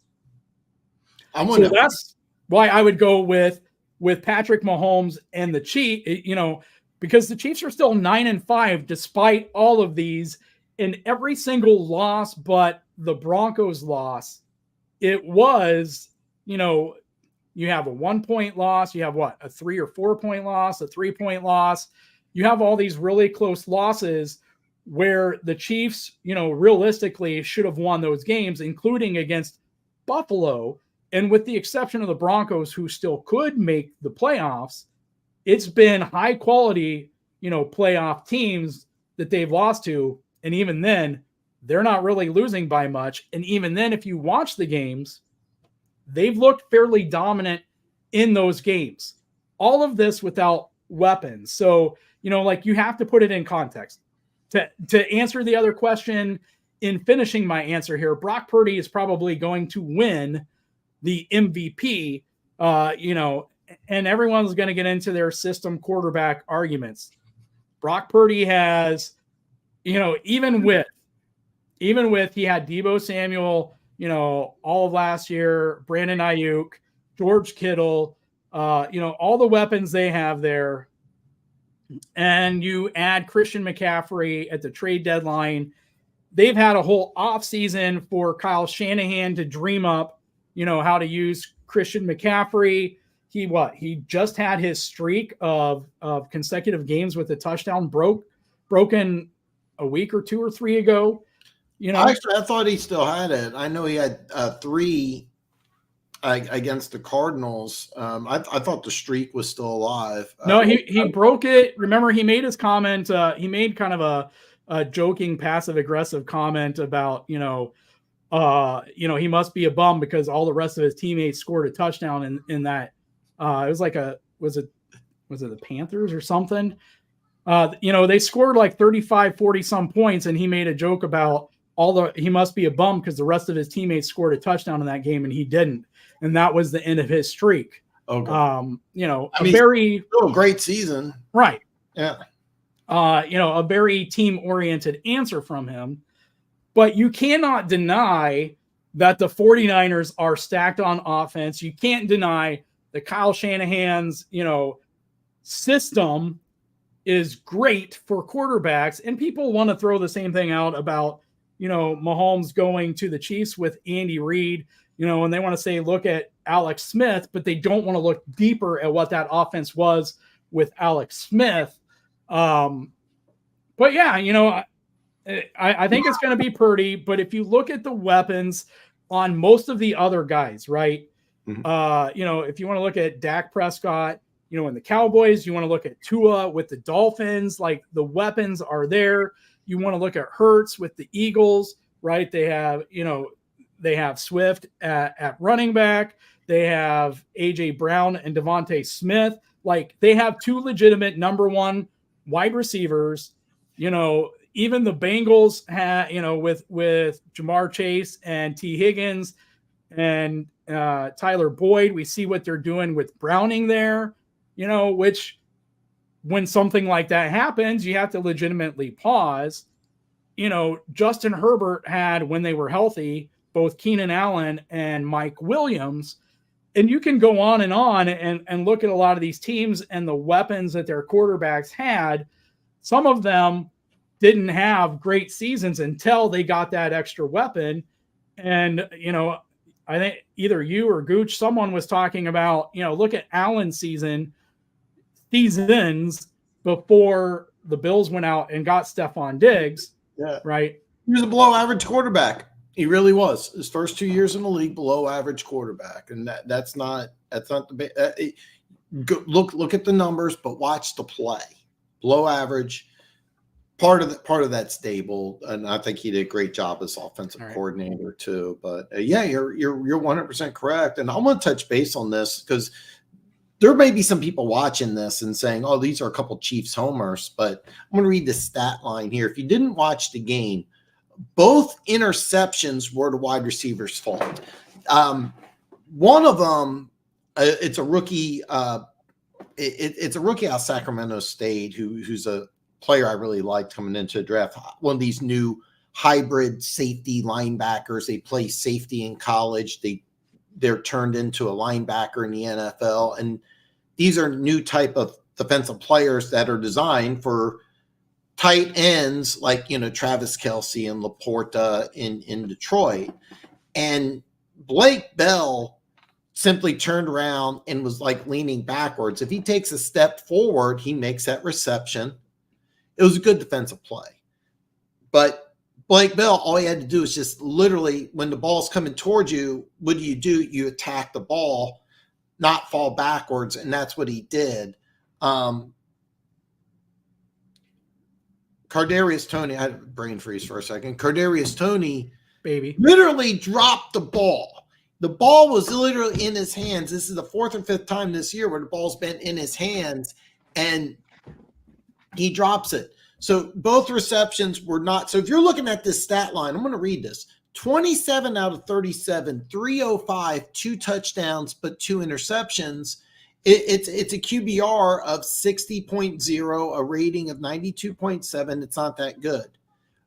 Both interceptions are not his fault.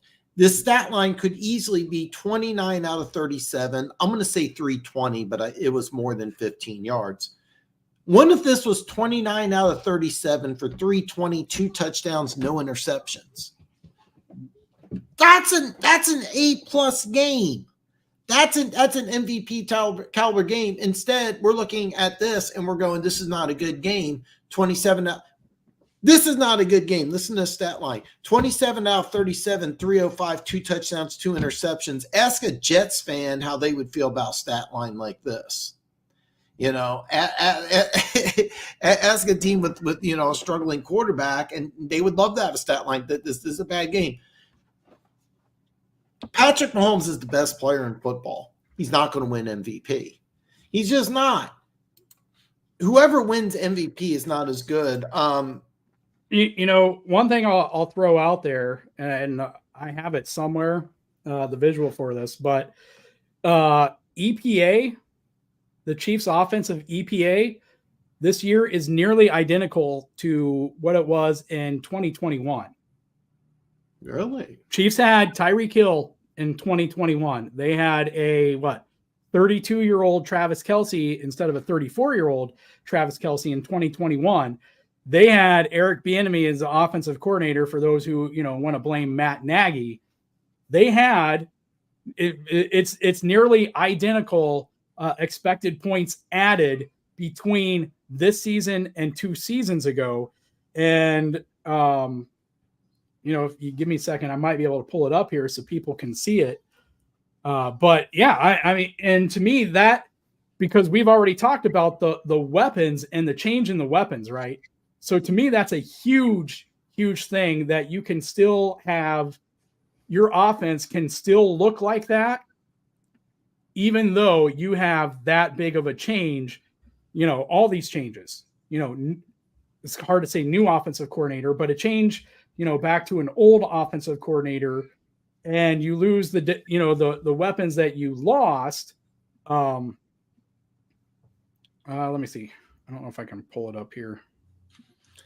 Well, while you're looking at that, I want to pull up one thing I want to talk about is I kind of want to go over projected playoff games. Now, one thing about me and Keys is that we both agree the Miami Dolphins are right now 10-4. They are the projected number 2 seed. But listen to this schedule. Home against Dallas.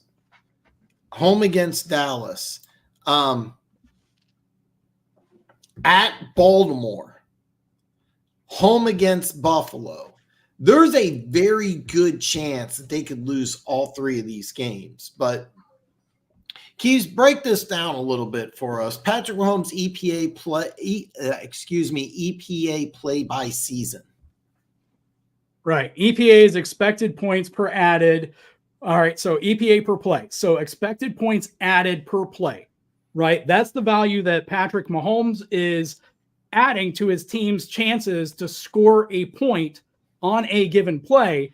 And yes, it is a dip from most of his career. But, the point was, it's in line with his 2021.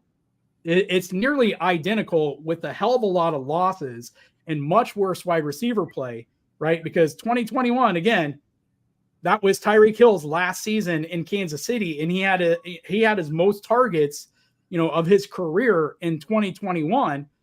So you have an amazing spike back up in 2022 without Tyreek, and so whatever arguments you want to throw out there, but at the end of the day, to be able, with the wide receivers that the Chiefs have right now, a Travis Kelce who's, getting older and declining in ability somewhat, but also getting double and triple covered on most plays, to still be able to put up, a near identical EPA per play 2 years ago is part of the reason, especially with the fact the Chiefs are, 9-5, that I would say Patrick Mahomes, and I don't think it's really a homer, argument when you take the totality of, all right, if you're going to argue it's a quarterback, how are you going to argue it's another quarterback?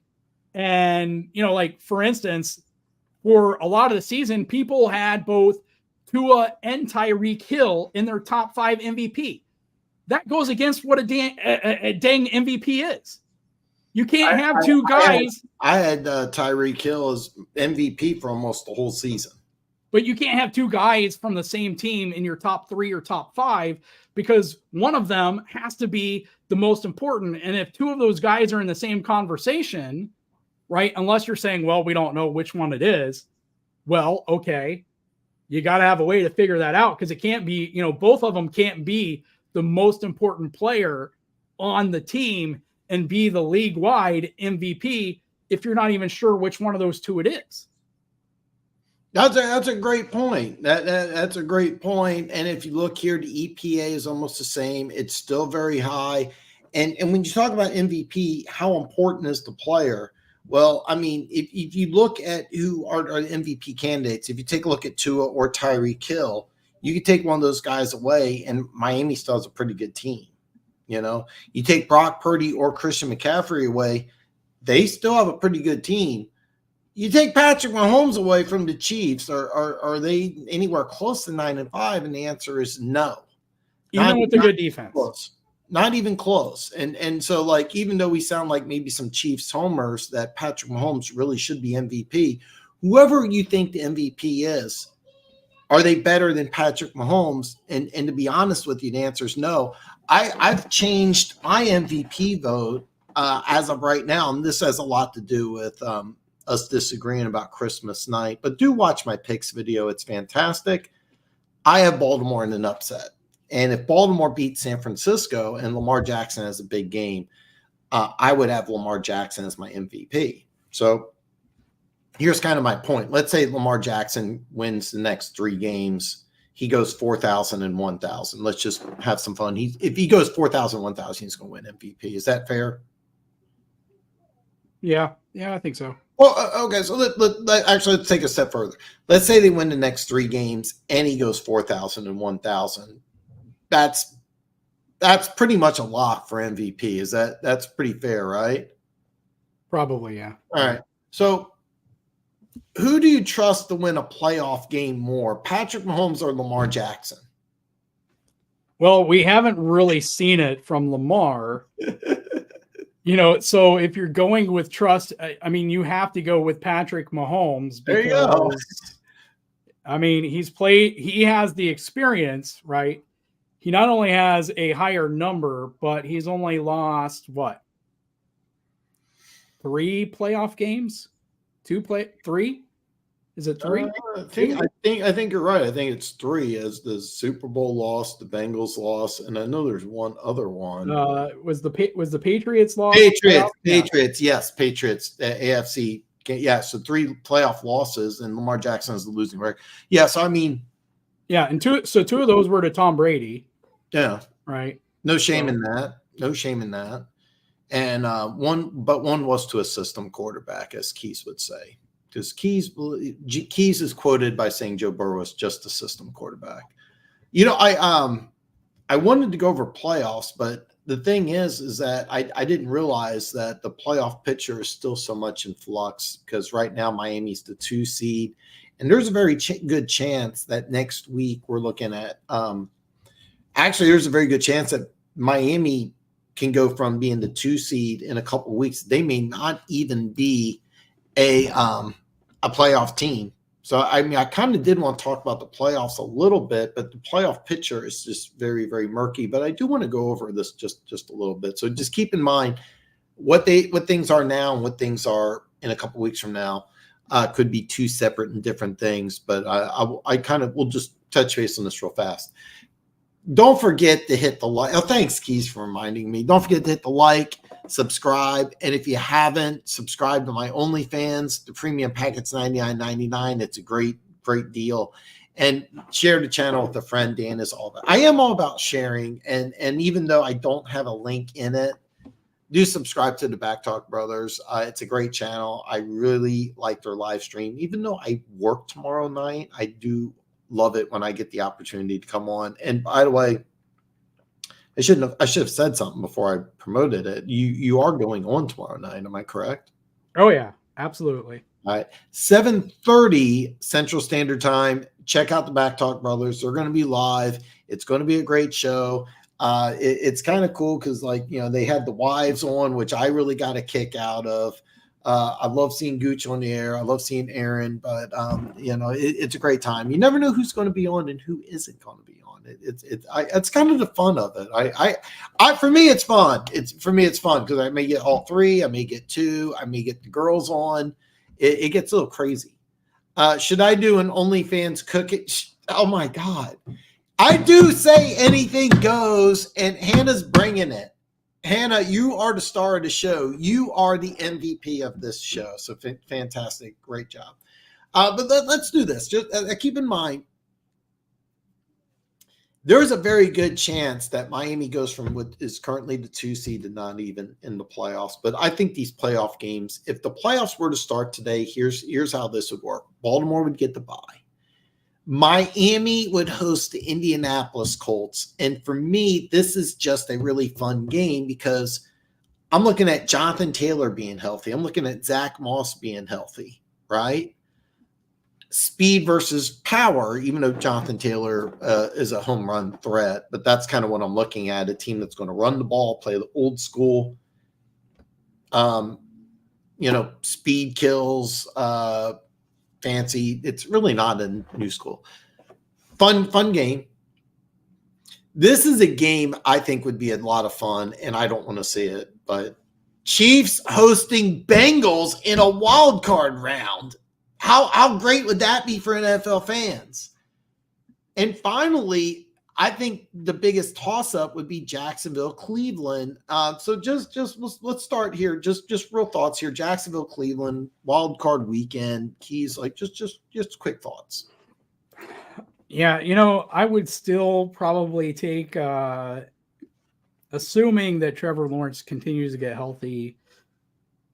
It's hard for me to pick the Browns, and it's not like they're not proving themselves. It's just hard for me without knowing what quarterback play I'm going to see out of the Browns. And I think at some point Doug will have this team focused, right, to where, I'll say this because I think if the Jags lose, if this was the game that was played, I don't think it's going to play out like this.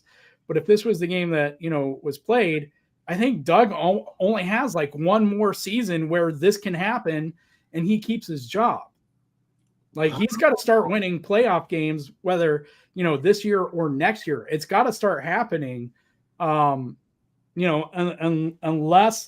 ownership there, gets the patience of a Rooney. It's funny because I had UCF Jaguar come on here to be in the show, and he said when the schedule came out, he circled the Chiefs game. And there's a lot of Jaguars fans that have the Chiefs circled.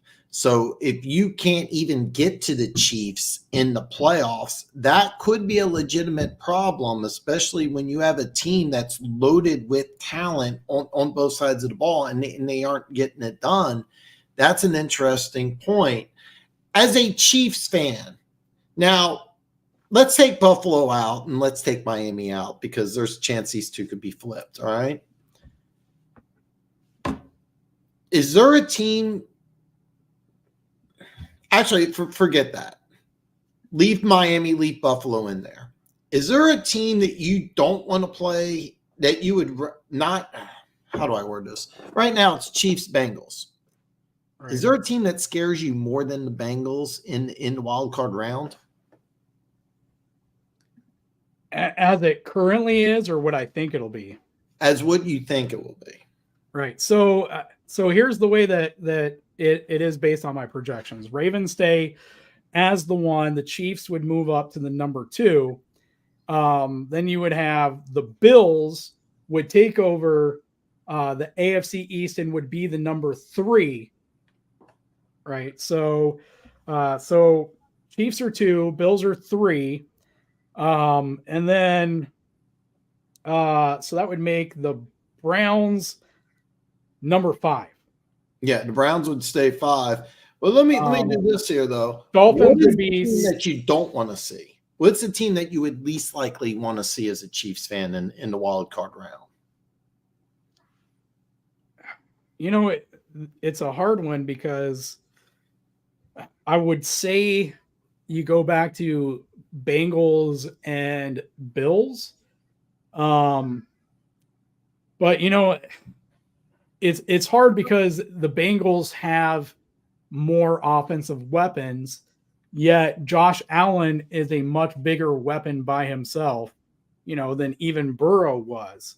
And so, but at the same time, Lou Anarumo has had Andy Reid's and Patrick Mahomes' number. You know, so listen, Bills beating the Chiefs in the regular season isn't anything new. It happens every time they play, you know, which is why I thought it was going to happen anyway, because it just happens every year. Usually it's by a much bigger margin. So you could almost argue, you know, that the fact that it was so close and it took the play that it did ultimately to win should mean that Kansas City would easily win, you know, that matchup. I think I would have to lead. I would think I would have to say Bengals between those two, but you know, at the same time, the Ravens, for all our history, you know, all our playoff history, we did it with Tyreek Hill, which those games nearly always came down to Tyreek breaking free deep in a pivotal moment, and of Greg Roman trying to whip it out for Lamar to show that he could go toe-to-toe with Patrick Mahomes as a passing quarterback. And they have the weapons, you know, for that now, but you know, there's still all those questions. So I'd probably have to say, if we're going overall, I'd probably have to say Ravens. You know, I probably should have rephrased the question, just said Bengals or Bills, because like those are the two most likely wild card opponents, even though I kind of agree with you. I just gave you both. I gave you the wild card and overall. Because I kind of agree with you now, and I would have disagreed with you last week because I had Dallas winning, but I think Buffalo will end up winning the East, and they'll finish as the 3 seed, and then Miami may be a wild card team, Buffalo may be a wild card team. I mean, in theory, actually, if that happens, they're not mathematically eliminated, but I don't know how Denver could, in theory, get into the playoffs. I mean, a lot of things could happen.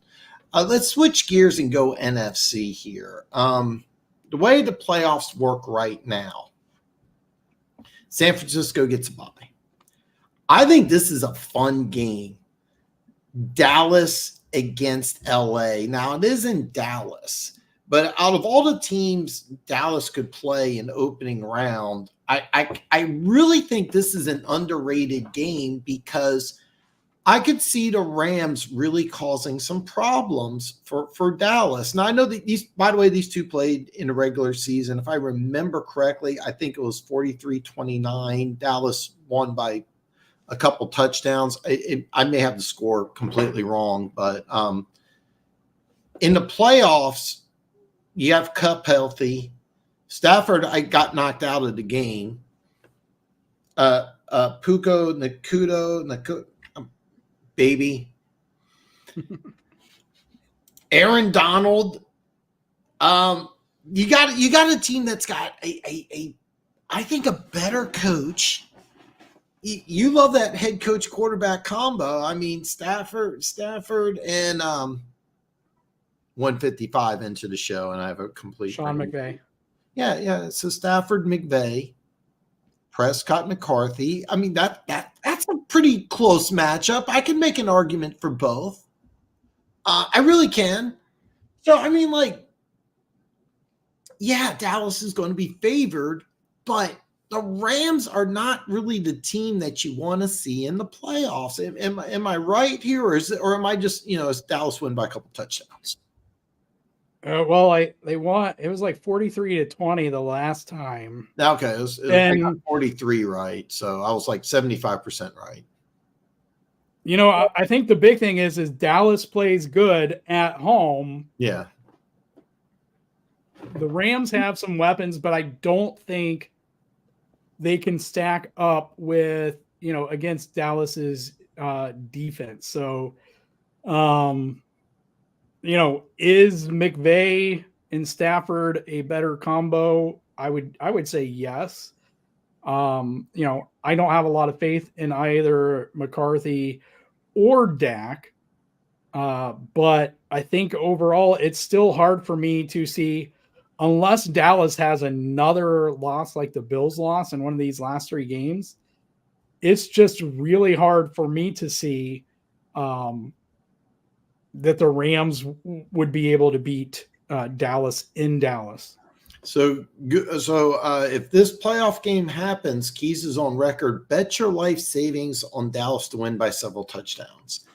This is a much better game, and this would be a lot of fun. And I hope that this happens because these two teams are playing this week. These two teams are playing 2 weeks from now, and I would love for them to play 3 times in 4 weeks. It would be fun for me. It would be the Detroit Lions hosting the Minnesota Vikings. 2 questions here. Do you think that this is a likely playoff matchup, or is Minnesota just going to be overwhelmed and fall out? And 2, if yes, do the Vikings have a chance?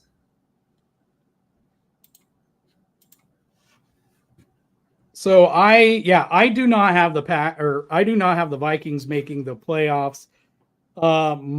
As of right now, the Rams would be my 6th seed and the Packers would be my 7th seed. And then after them, it would be Seahawks and Saints, and then the Vikings. I have the Vikings finishing at 7-10. So, yeah. Let's split this around then. You're Detroit. You have Detroit finishing as a 3 seed. Am I correct? Let's see. By virtue of Cowboys and Eagles being in the same division, yes. Okay. So Detroit is the 3rd seed. Let's have some fun. Packers or Rams, either or. Detroit's your Super Bowl team. I kind of feel like I already know the answer before I even ask, but I mean, like, is this going to be, because I'm looking at Detroit against Green Bay or Minnesota, and I'm like, this is a fun game. And I think it's a dangerous game because the Lions are going to go into the playoffs for the first time in what is it, 10, 12, 15 years? And they're going to be the heavy favorites. Whoever plays them almost has nothing to lose. Like, I think that's going to end up being a fun game. Or the Lions, whoever comes into Detroit, wild card weekend, is it going to be the same thing as your Cowboys winning by a couple touchdowns? Yeah, I think that first off, if the Lions were to play the Packers, right, that was one of our two options there. Yeah. The Lions aren't going to overlook them, especially after that loss, right? And then the Packers beat the Chiefs. So the Lions won't be overlooking them. But I think whatever happens in this game, in that game, whatever the matchup is going to be, I think we're going to learn a lot about Dan Campbell and his ability to coach. Because he's done a phenomenal job. Now we have to see what he can do in the playoffs. And I kind of talked about this, I feel like, in your chat last year, right? Or maybe it was early this season after the Chiefs game, because he was kind of what I would say, recklessly aggressive against the Chiefs. And one of the things that I said, and I know Detroit fans won't necessarily like this, but one of the things I said was, it would be interesting to see what he does as a coach when he gets into the playoffs, because doing that week one, first off, week 1, 2 against, the Super Bowl champ, is a completely different thing of doing that in the playoffs when the stakes are super high.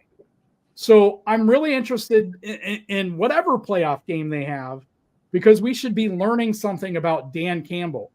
Is he going to stay, recklessly aggressive, or is he going to tighten up and get away from his personality, his personality, who he is as an aggressive guy and an aggressive coach, because the stakes are much higher now. Will his team follow him? Will the Lions as a team, press a bit? Will they play tighter? Will they stay, aggressive? Because they're going to follow him. So that's the big question for me. And I'm not answering your question, but I'm kind of answering my own, because I think that's the biggest factor in whoever they play. It's going to be a fun game either way. But it's going to come down to, will Dan Campbell continue to embrace who he is, one, or will he press? And two, if he does continue to embrace that level of aggressiveness, is it going to come back and bite them? That I kind of agree with that, because I really want to see Detroit play a division team round 1 in the playoffs. I really want to see this, and I think it would be a lot of fun. And I kind of want to see how Dan Campbell reacts, because I wouldn't be overly surprised to see Dan Campbell kind of choke. I would love to see Dan Campbell be aggressive and it result in a victory. And it's in like something new for the NFL, where you have the Detroit Lions as a premier team in the NFL. Because even when they had Barry Sanders, they were entertaining, but they weren't one of the top teams in the league. So like, I think it'd be a lot of fun if the Detroit Lions were a perennial Super Bowl contender. And I think it'd be a lot of fun. Perry has a great idea. You might make a lot of money doing an OnlyFans cooking show. I'm not sure how Keys is going to react to that. Perry asks, hi Dan and Keys, how you guys doing tonight? I am fantastic. Keys, how are you feeling, brother? Yeah, I'm pretty good. All right, pretty good. The Lions will have to play at the top of their game if they want to be. I do agree with that, and that's one thing Keys also agrees as well. And I really want to see the Lions play a division game. Right now, it's the Vikings. It could very easily be the Packers. It could also be the Rams. And the Rams would be an interesting opponent. How much fun would it be for the Detroit Lions to have their first home playoff game in forever, and Matthew Stafford comes into the building?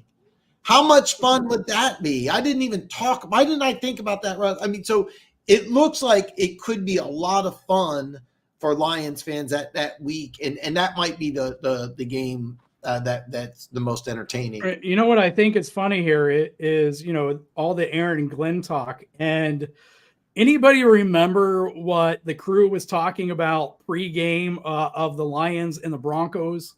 Because I do, because I know I retweeted the video clip or whatever it was of the crew talking about the Broncos and Lions game coming down to Vance Joseph's defense and Aaron Glenn's defense. And what was said was the two defenses are moving in opposite directions, and that's bad news for who? The Lions, who went on to win 42-17. So I'm just going to throw that out there. Well, I mean, the one thing about Detroit is that the offense has been a lot of fun to watch. Laporta, and I can't remember what school he went to. And then you got Gibbs, another player. I can't remember what school he went to. Amon-Ra St. Brown, Goff.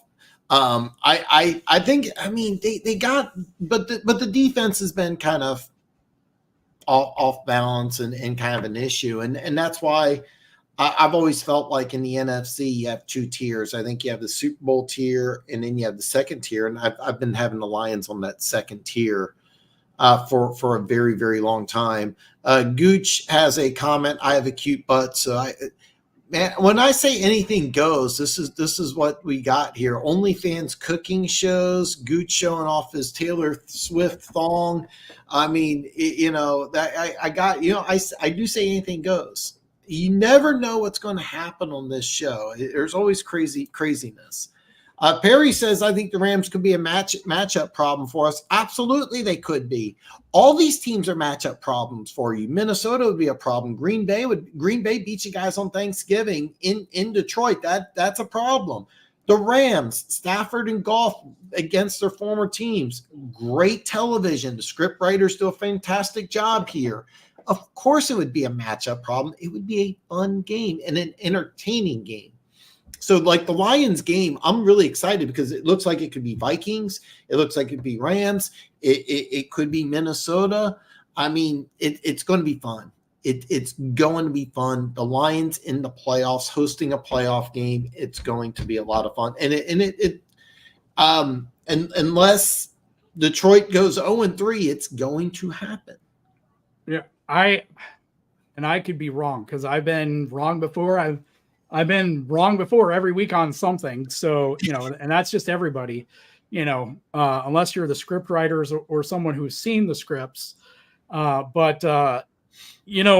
think there's two things that I think help Detroit moving forward, the rest of the way, and one of those things, is the use of Gibbs. They've purposely held back on Gibbs, the first part of the season. They could start unleashing Gibbs, especially as the playoffs run around. And we don't even know, what creativity Ben Johnson could have in store, once we get to the playoffs. And I think that could be a big thing. The other thing is, and, we usually talk about this or think about this, as Chiefs fans, with our coaching staff. And that is the fact that if you have a great coaching staff, they take, they take blowout losses. They take key losses and they dissect them and they learn from them and they get better and they grow stronger. And it can only help Detroit moving forward the rest of the season and into the playoffs. It's going to be a lot of fun. Another thing is that you got to think about this normally is not a problem, but it's also something Detroit's never had to worry about before, is that when the playoffs hit, Ben Johnson's going to get offers to be a head coach. That's maybe the hottest name on the docket to be a future head coach. And we already got 3 openings, and there's going to be there could be as many as 8. I'm going to have a Black Monday show, but is Ben Johnson going to be thinking to himself, well, I want to focus on being a head coach more than I want to win a game in the playoffs. And by the way, it sounds ridiculous to say, but listen to this. I don't know what he's making in Detroit. but he's going to make probably a minimum of $3 million a year more. $3 million a year is I mean, come on. I mean, that's life-changing money. So is your head going to be in the game, or are you sitting here and instead of, maybe doing 16 hours of prep work, which some coordinators do, you're kind of looking at, well, you know what, that Carolina job's good. Maybe I'm going to visit LA first. Maybe instead of doing that extra hour of research, I'm looking up LA versus Carolina. This has happened before where you have some distractions. Detroit's never had this issue before. A team like Kansas City, they've dealt with this. San Francisco's dealt with this. Philly's dealt with this. It's never happened to Detroit. It's a legitimate question. God, these are great comments. These are just great.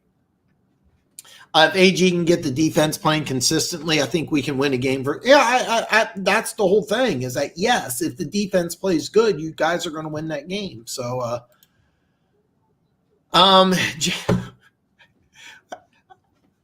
so we're having a J-Lo versus Beyonce contest. All right. A butt contest between J-Lo and Beyonce. Anything goes. Anything goes. So Keith says between you two, 1,000%, Gooch would win best butt. That's kind of weird. No, I didn't say that at all. Hopefully those of you who are listening understand that was a definite lie by me. Okay. The way the playoffs are set up right now, and I think this could be subject to change, but it makes a lot of sense. So we'll go with what Keith projects. Tampa Bay versus Philly. Now, Philly would have to go down to Tampa Bay. Not the hardest thing in the world to do. I mean, in December, Tampa's not, or I'm sorry, it'd be January. So, I mean, let's be honest. I mean, yeah, the cannons are cool, and yeah, it may be noisy, but I mean, let's be, come on. I mean, like, Tampa Bay's not, the hardest home field advantage, especially for a battle-tested team like Philly. Philly would probably be, I'm going to say 6, maybe 7-point favorite. What you can give a percentage or whatever you want to do here, but what are the odds that Tampa Bay can actually win this game?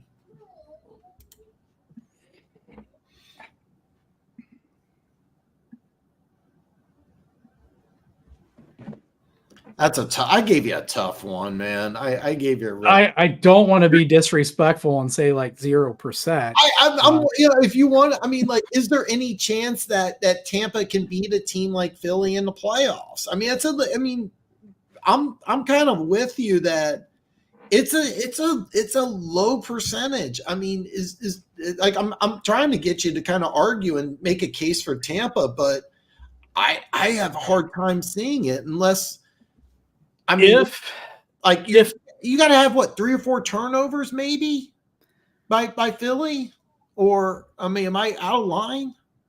If Tom Brady comes back in like some very loose, advisory capacity to feed some information, give his keys and he comes in and helps them with their mental, strength. If he sends out tweets every night at 11 p.m. telling them they can win, and some of these things, and Philly overlooks them, absolutely.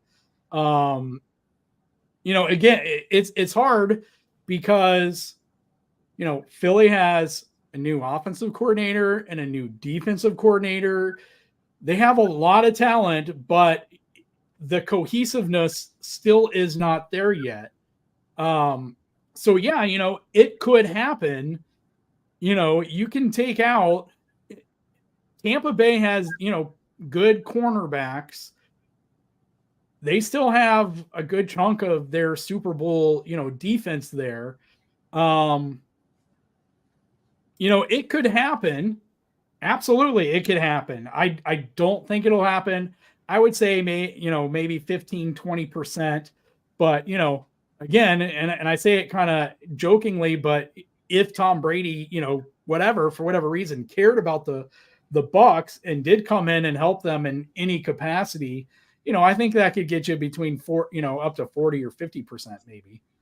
Yeah, and Perry has a great comment here. Philly should beat the Bucs easy. The only way the Bucs win if Philly craps the bed or don't come in prepared. And that's kind of what I'm thinking, because if Philly wins this game, more than likely they're going to travel to San Francisco, a team that blew them out. So, or they could play Dallas, another team that's a tough matchup for them. So, yeah, I agree, Perry. And I think Keys might even be generous. Unless Tampa Bay wins a turnover margin by 2, I really have a hard time seeing Tampa win that. Well, the other thing, and we don't like talking about this, but the other thing is a lot of these games, I know we don't like to talk about it. We don't like to bring the refs into it, but it does depend on what kind of game the refs, play. Like, to me, you have to factor in the refs into every game, because they're like a director, right? In every game, you can have whatever actors, you can bring a whole A-list worth of actors together, but it's the director who takes the script, and I'm no pun intended here, no, I'm not joking on the script writing on this part, but they set the parameters for the interpretation of the game, is what I'm saying here. Like, they set the interpretation by what they call and what they, what type of play they allow to happen. And so, we've seen Philly's secondary cannot cover receivers without holding. We saw it last year in the Super Bowl. We've seen it forever now. Their secondary cannot stop receivers without holding. So if there's a crew that is going to hold them accountable, it can absolutely screw them. And when you have Mike Evans and the weapons that the Bucs have on offense, Baker Mayfield is a good enough game manager that, if Philly is holding and they are held accountable for that, you could see Tampa's offense come out and look really good in the game. Philly's offense has looked disjointed at times. That could be a recipe for an upset, especially if Philly is looking forward to their next opponent, which would be on paper would be a much harder opponent. And if they're looking ahead, with a new offensive coordinator and new defensive coordinator, or, from the opposite side, if whoever the officiating crew is going to watch and call penalties on push-off artist Devontae Smith, all of a sudden it's harder on Philly's offense. So, or if they were to key on Lane Johnson and his false starts, the way that the league has targeted Jawan Taylor doing identical things, that could be a killer. Like, there's plenty of ways, that it could also impact the Eagles moving forward, to where you see an upset. You bring up a great point, and I'll dive into this a little more. The Eagles defense is much more of a man defense than the Todd Bowles system. Todd Bowles famously likes doing that Tampa 2 type of defense, where it's a lot of zone, and it's a lot more conservative, and it's also a lot less penalized. If you get a crew that doesn't let these Eagles corners play man, and Darius Slay, I think, is out for the entire year. So you got a backup corner, and you got this crew not letting these corners play the way that they're used to playing. There could be a lot of penalties, and you got some talent. I mean, Baker Mayfield's, look at the game he had last week against Green Bay. I mean, it's conceivable that he could get hot. And you could have a heavily, I'll get that word out, penalized game that favors Tampa Bay. So, I mean, yeah, you bring up a great point, and that percentage could go from, 15 to 30, 40. I mean, you're right. On paper, kind of a snoozer, but you get some flags. Tampa Bay's able to throw the ball. The defense is still good. I mean, Tampa Bay strength is their defense and their receivers. So yeah, I mean, realistically, Philly wins this game. Perry says Gibbs is only scratching the surface of his talent. If Ben Johnson can get J-Mo involved early, a team will have to count for him. It's kind of funny because Keys brought up something that they've been purposely holding Gibbs back. And I've been saying this all year. I still think Gibbs is being overused, even though Funk was in my chat last week, and he says, no, Dan, he only had 15 touches, and Montgomery had, I think, 17 or 19, and I thought the numbers were flipped. I still think Gibbs is being overused right now because in the playoffs, you want to get him 20 to 25 touches. As far as scratching the surface, I don't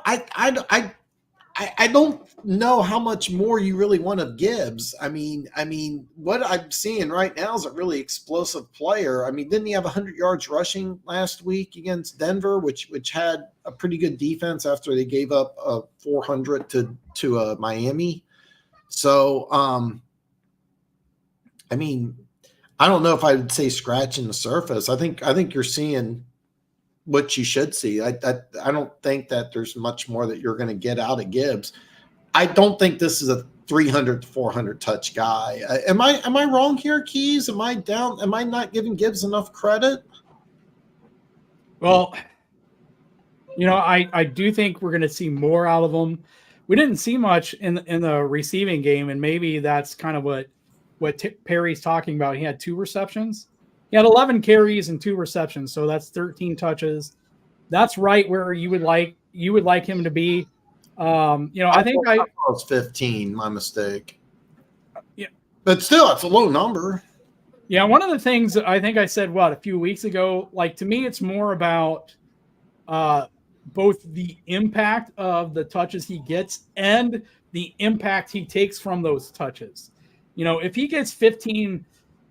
Touches or he gets 20, if he gets 20 touches where, half of those he's in a position where he runs out of bounds and he doesn't take a hit, does that have the same impact as if he takes 10 where, he gets pounded on almost all 10, you know what I mean? So, like, to me, it's kind of the context of each touch matters. And is he getting wasted touches? Is he getting the touches in a blowout? Is he getting them in a pivotal moment? Like, those are kind of my big things. And I'm not going to argue 10 touches versus 20 touches at this point of the season. To me, it's kind of those two things, the impact of the touches and the impact he takes on each of those touches. Yeah, because I'm looking at these 3 games, like Minnesota, Dallas, Minnesota. Let's say they win the first game against the Vikings, regardless of what happens against Dallas, that final game against Minnesota, if Gibbs is getting 20 or 25 touches, if I'm a Lions fan, I'm mad at that. I don't want that. And look at this. We got Aaron here. So I get a threesome with all 3, which makes it a foursome. So I'm getting triple teamed by the Backtalk brothers. Aaron, welcome, brother. That is just fantastic. It is really great. I got all 3 of the Backtalk brothers in the chat. That is fantastic. As you're talking about on the AFC side, the Bucs would have nothing to lose. Eagles are defending NFC champs.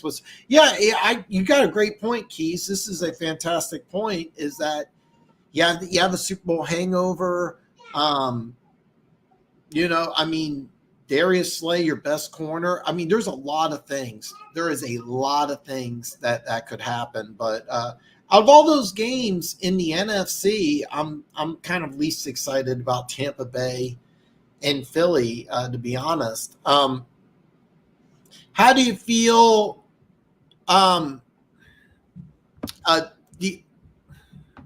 Okay. How do you feel Fat Matt defense fit Philly players? So if you didn't watch the game, I took me a second to figure that out.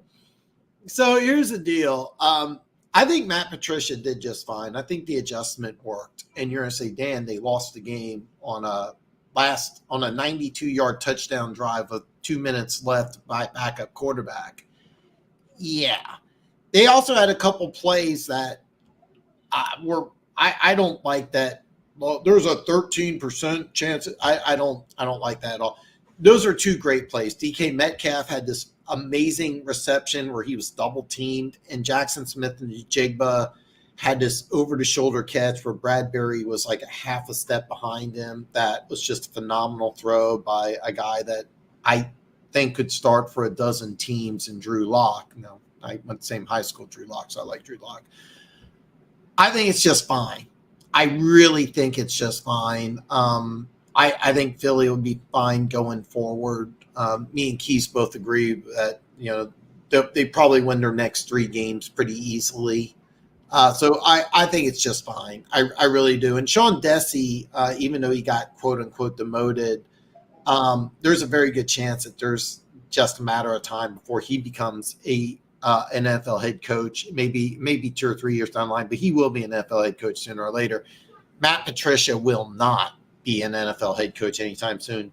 He may go to college. I'd have a hard time seeing him succeed in college. I have a hard time picturing Matt Patricia on the recruiting. Military school. Yeah. That would be a great fit.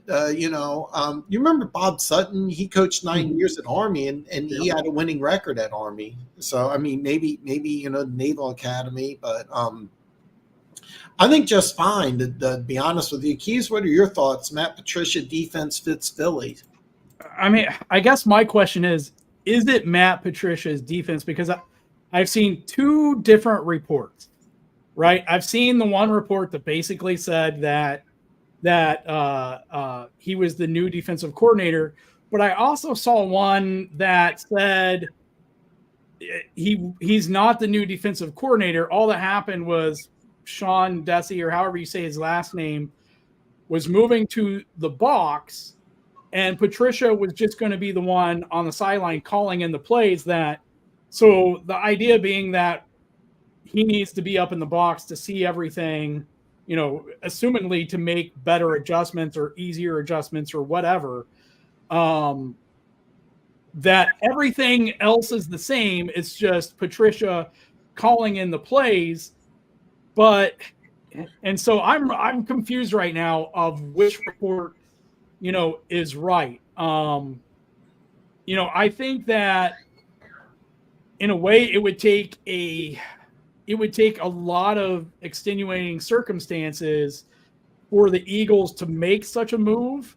And it would be a little confusing because, listen, I don't care what your defense is doing. And by all accounts, he's doing a lot of great things, has been doing a lot of great things.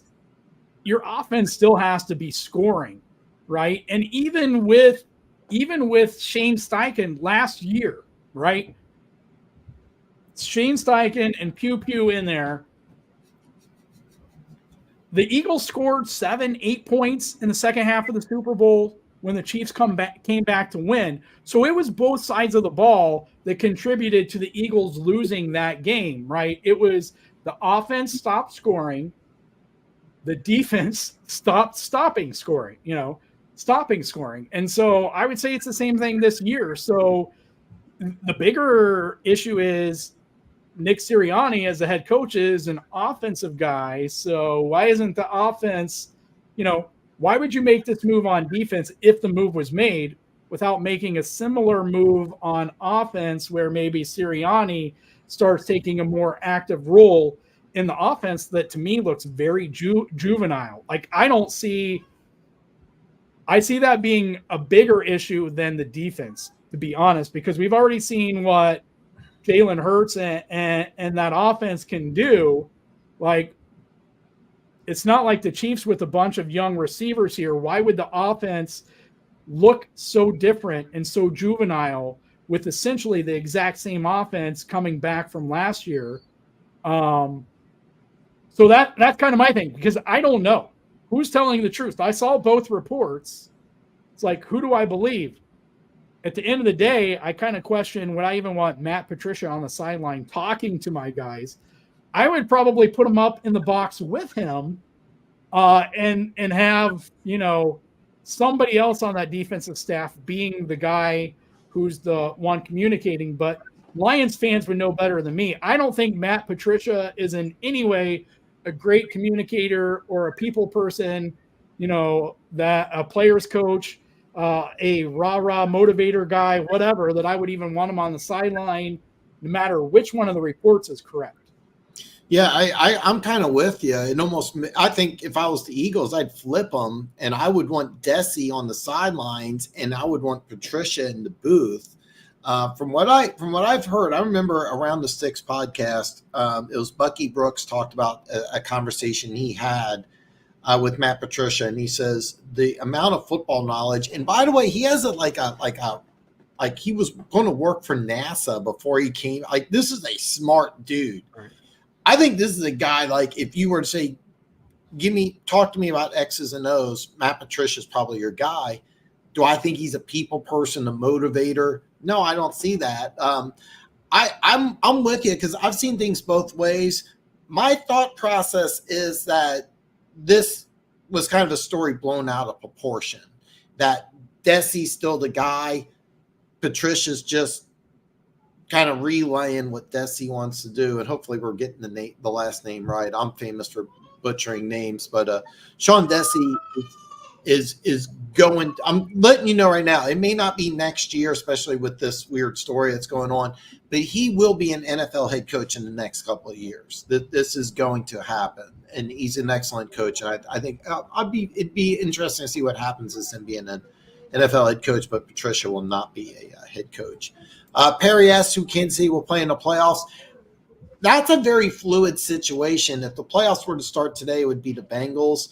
And I'll be honest with you, I don't want to play Buffalo in the first round, and I don't want to play Cincinnati. I'm not, sooner or later, Baltimore is going to be the team. But this is a very fluid situation. We got 3 weeks, and it's going to be fun. It's going to be fun.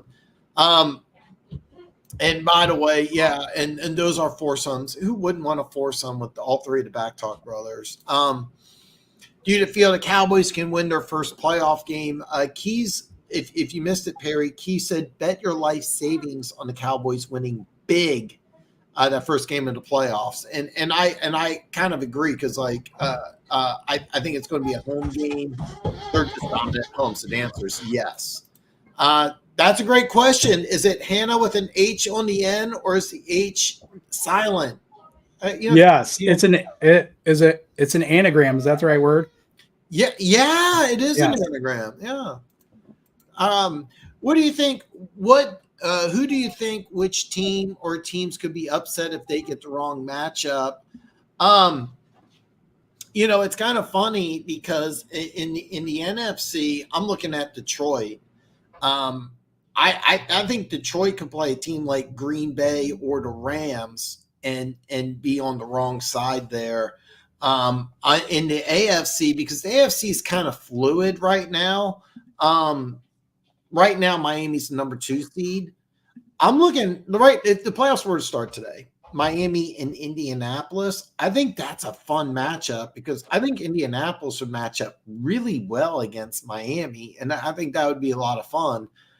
Cleveland, Jacksonville. Cleveland beat Jacksonville. That would also be a very, very entertaining game. Kansas City, Cincinnati. Cincinnati's had luck in the playoffs against Kansas City. Keys, I just went on a rant there, stealing everything. I didn't even breathe. What are your thoughts here on Perry's great question?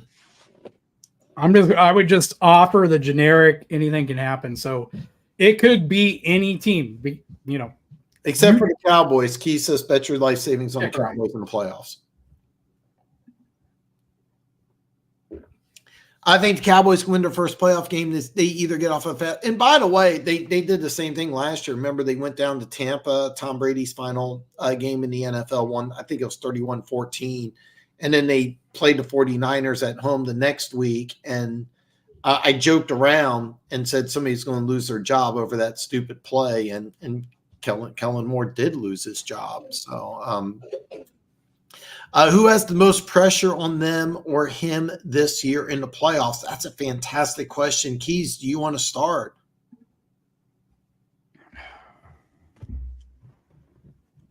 Who has the most pressure on them or him? Yeah, it could be a team, coach, player. Oh. I'm assuming, Perry, unless you have a specific question, since you said them or him, I'm assuming you could mean team, you could mean player, you could mean coach. That's what I'm assuming. But if you had a specific question, Keith said he'll answer anything you want.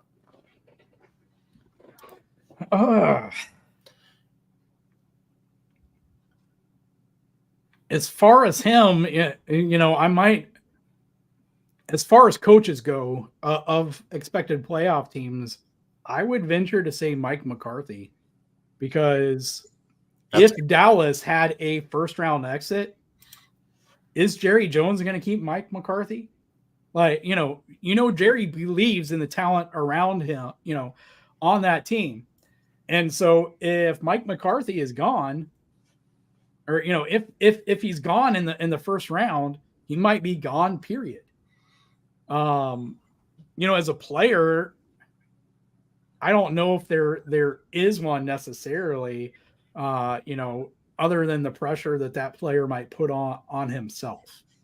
I don't know, depending on what teams make it, maybe Geno, because you could move on, in the future from Geno.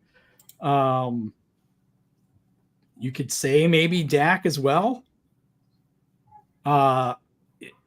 We've kind of talked about this, the last few weeks, because we get this question about, do you trust Lamar Jackson in the playoffs? It could very well be Lamar. Yeah. I said 2 or 3 weeks ago, there is, one way or another, a lot of questions about Lamar are going to be answered during the playoffs this year. It is a put up or shut up, no excuses anymore. You don't have the Greg Roman excuse anymore. You don't have the, needing to make business decisions because, you haven't gotten paid yet. You don't have I don't have wide receiver talent. Like, every single excuse is off the table for Lamar this year, as far as a playoff run goes. So to me, if you're going to pick a player, I would say Lamar for all those reasons. Like, this season, what happens in the playoffs is going to go very far, in my opinion, fair or not, to defining Lamar's legacy, of his whole career. You nailed it completely. When it's funny because Perry goes team, players, or coach, and you gave one of each. The Dallas Cowboys and Mike McCarthy, especially if they host the playoff game and lose, something's going to happen. Jerry Jones isn't going to sit back. I mean, somebody's going to lose their job. Dan Quinn could also walk away and take one of these head coaching jobs as well. So, I mean, you could see Dallas get a brand new coaching staff because Mike McCarthy is the offensive coordinator. So Mike McCarthy and Dan Quinn could both take new jobs. We both agree with Lamar Jackson because the way things look, in my opinion, Perry, Lamar Jackson looks like he could end up, if we're going to learn a lot on Christmas night when Baltimore plays San Francisco, but if Baltimore wins that game, Lamar Jackson gets thrust into the MVP conversation. First round, if they lose again, there's a lot. You're going to have to say Lamar can't get it done because changes are going to be made. The Ravens team's going to change more than the Chiefs and the Jaguars. And the Bills have to have some age on their team, but probably a little more than the Bills as well. So yeah, that was a great answer. That was a great answer. He had a great game against Tampa Bay. He had a bad game against 49ers. So this is awesome. She wins today as far as comments goes. Just phenomenal. Just phenomenal. How do you feel Lamar has fixed his passing, or his passing's good enough? And how do you game plan for Lamar? I'll tell you what. I think we both talked about this. He's having his best season passing this year, so we've kind of answered that before. But how do you game plan for Lamar, Keys? That's a great question. Yeah, I think a decent chunk of it starts with having the personnel to spy him, being creative in how you spy him, and bringing creative pressure. And if you can bring that pressure without having to blitz that much, I think you're all the better. To me, that's it. You have to do those things. You can get Lamar, you can get this team, you can clearly do it, but you got to be able to do those things. You have to stop Lamar, with his feet. I've seen him where he will second guess himself. So, to me, that's it. Like, you got to go back and forth. Sim pressures is great, get him a little antsy, but always have a spy there. That's a great answer. And Perry, I mean, I think it's kind of simple. I'm just basically going to kind of regurgitate what Keith says. You have to show Lamar Jackson multiple looks. If you run a defense like we talked earlier about Tampa Bay versus Philly, Tampa Bay runs kind of a generic type of defense, and you're not really getting a lot of different looks. You're kind of just getting the same thing. I think Lamar Jackson can kind of piece that apart, can kind of pick that apart over time. I'm not saying he'll go into Tampa and throw 40 or put up 40 every time. I'm not saying that at all. But I think that's an advantage if you just show Lamar the same thing. If you get Lamar Jackson thinking and second guessing, that's where you put him in, and that's really a weakness. I also think that if you make Lamar Jackson a passer, if you have him going back to pass 50 times, the loss against Tennessee is MVP season. He threw the ball 59 times for some inexplicable reason. If Lamar Jackson goes into a playoff game and he throws the ball 59 times again, he's probably going to lose that game. But saying these things and putting them into practical application are two total and different things. I will say this also, and this is true for every NFL quarterback or even player. I remember when he played against the Chiefs, Nadi, a 340-pound defensive tackle, hit him hard legally and drove Lamar Jackson shoulder into the ground. Now, Lamar Jackson didn't miss a snap, but he did not look like the same guy. All those hits add up, so like Lamar Jackson has to be careful in the playoffs. So, but yeah, we kind of think the same thing.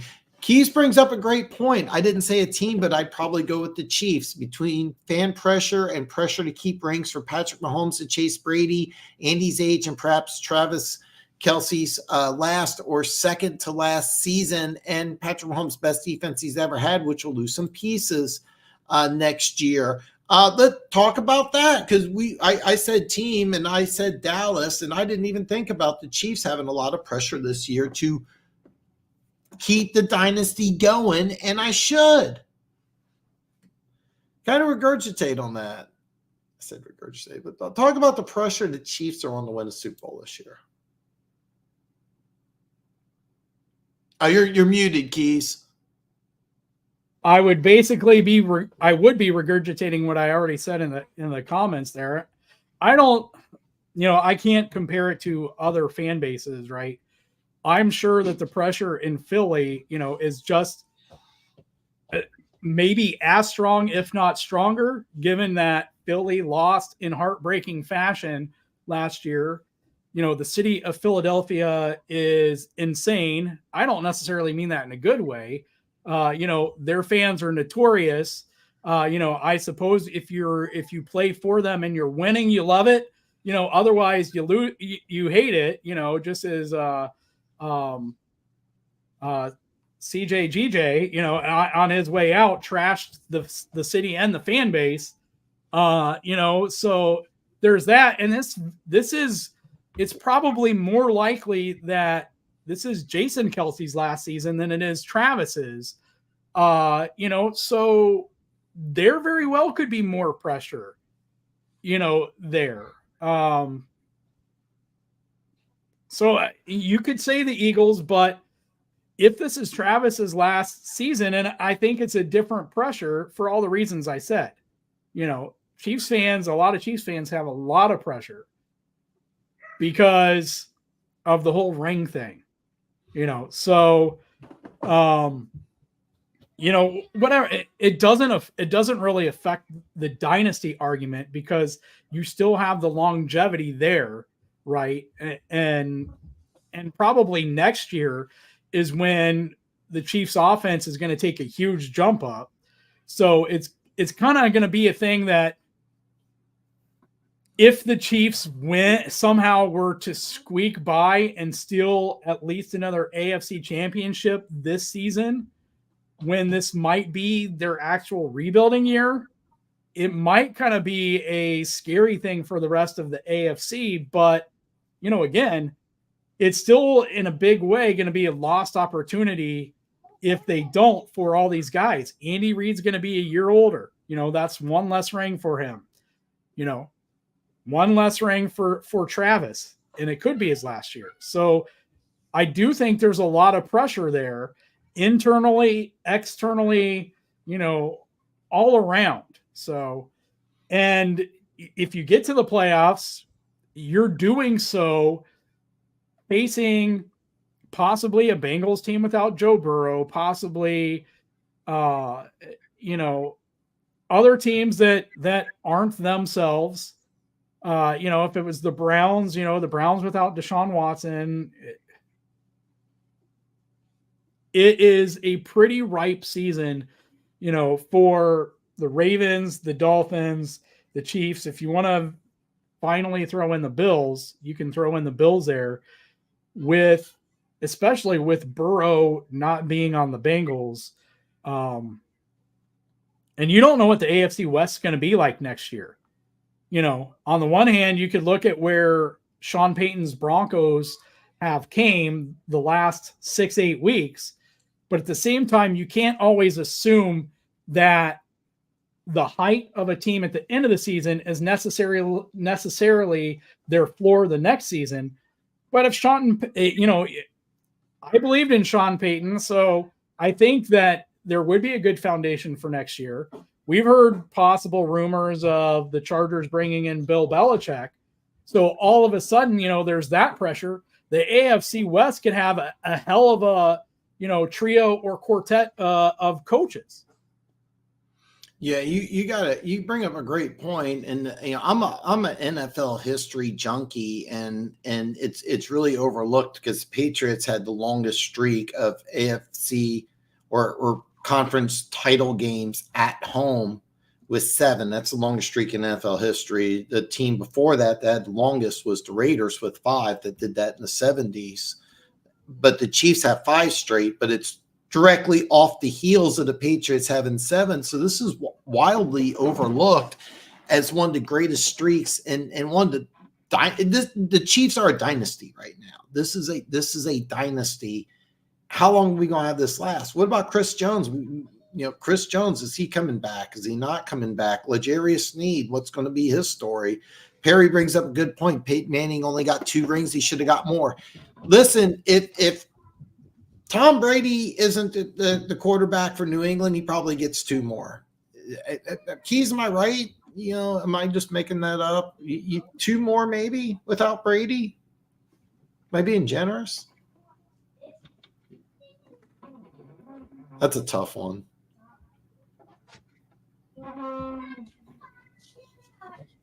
I guess. All right, fair enough. Yeah, I mean, Peyton Manning maybe should have got more, but I mean, bottom line, tougher, better, maybe the second best team. I can argue the same thing with Steve Young. Cowboys don't have that dynasty. Maybe he wins a ring or two. I prefer bringing pressure from his right and spying to his left. I don't know his favorite areas of the field, but a defensive coordinator has info so you can flood those zones, preferably doing the short zones on simple pressures. And Lamar definitely likes the middle of the field. And here's the thing, Lamar Jackson is the only quarterback I know of that it's like kind of common knowledge that he struggles throwing those out routes. But one of the big things that the new offensive coordinator, his name escapes me at the time, from Georgia, has really improved, and they don't throw a lot of outs. If you watch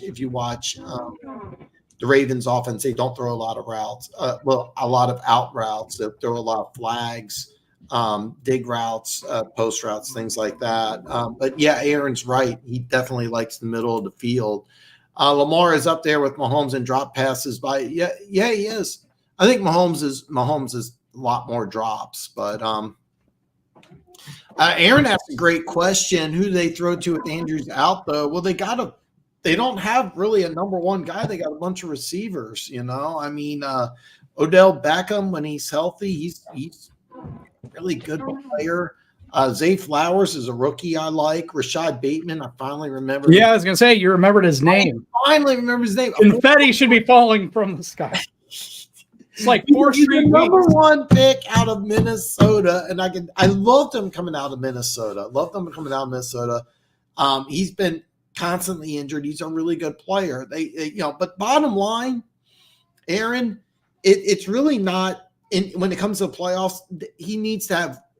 It sucks to say this, but if Lamar Jackson's going to advance, he needs to do some with his legs. I mean, if Lamar Jackson has 12 yards rushing and throws the ball 59 times, they're going to lose that game. They're just going to lose that game. Only foursome I need is all three of your personality. Oh, that's sweet. I love you, but I had to since Dan says you're winning. She wanted to chat. I mean, it's not even close. Gooch had some good things, but yeah. I'm gonna wrap up. We're almost at 3 hours, and Keith started talking about food early in the show, and my stomach is rumbling. I always eat something before the show, but I eat something light, and then you start talking about food, and now I'm really hungry. So I'm gonna wrap things up. But before I wrap things up, man, first off, Keys and the Back Talk Brothers are going to be on 7:30 tomorrow night. Even though I didn't put a link in the description, if you go to my channel, there's 2 channels on there that I follow. The Luke G Field Review. If you're a Lions fan, you got to follow Luke G Field Review. It's must-see TV. Also, you have some really great draft content coming on. Hopefully, I can get Luke to come back on in a couple of weeks. And also have the Back Talk Brothers. Keys has not only been on the show many times, he's been an A++ guest. I don't give him nearly enough credit, but he makes the show a lot of fun and just a great guest. I can't give Keys enough credit. So Keys, before we end things, man, thoughts, questions, concerns, anything you want to say? Hey, Dan, I appreciate it. All I have to say is everybody gets tired when you go to this point of me saying any given Sunday, but what did we see this Sunday? Like, buckle up, baby, because things are going to get crazy. I mean, there was some wildness. Carolina won without scoring a touchdown. Seattle, 92-yard drive with less than 2 minutes. I mean, it's been a wild. What a great season. What a great season. I will be on Friday. Keys will be on Wednesday. All my social media links are listed below. And don't forget, watch my Week 16 picks video. It's a fantastic video. You will love it. See everybody back on Friday.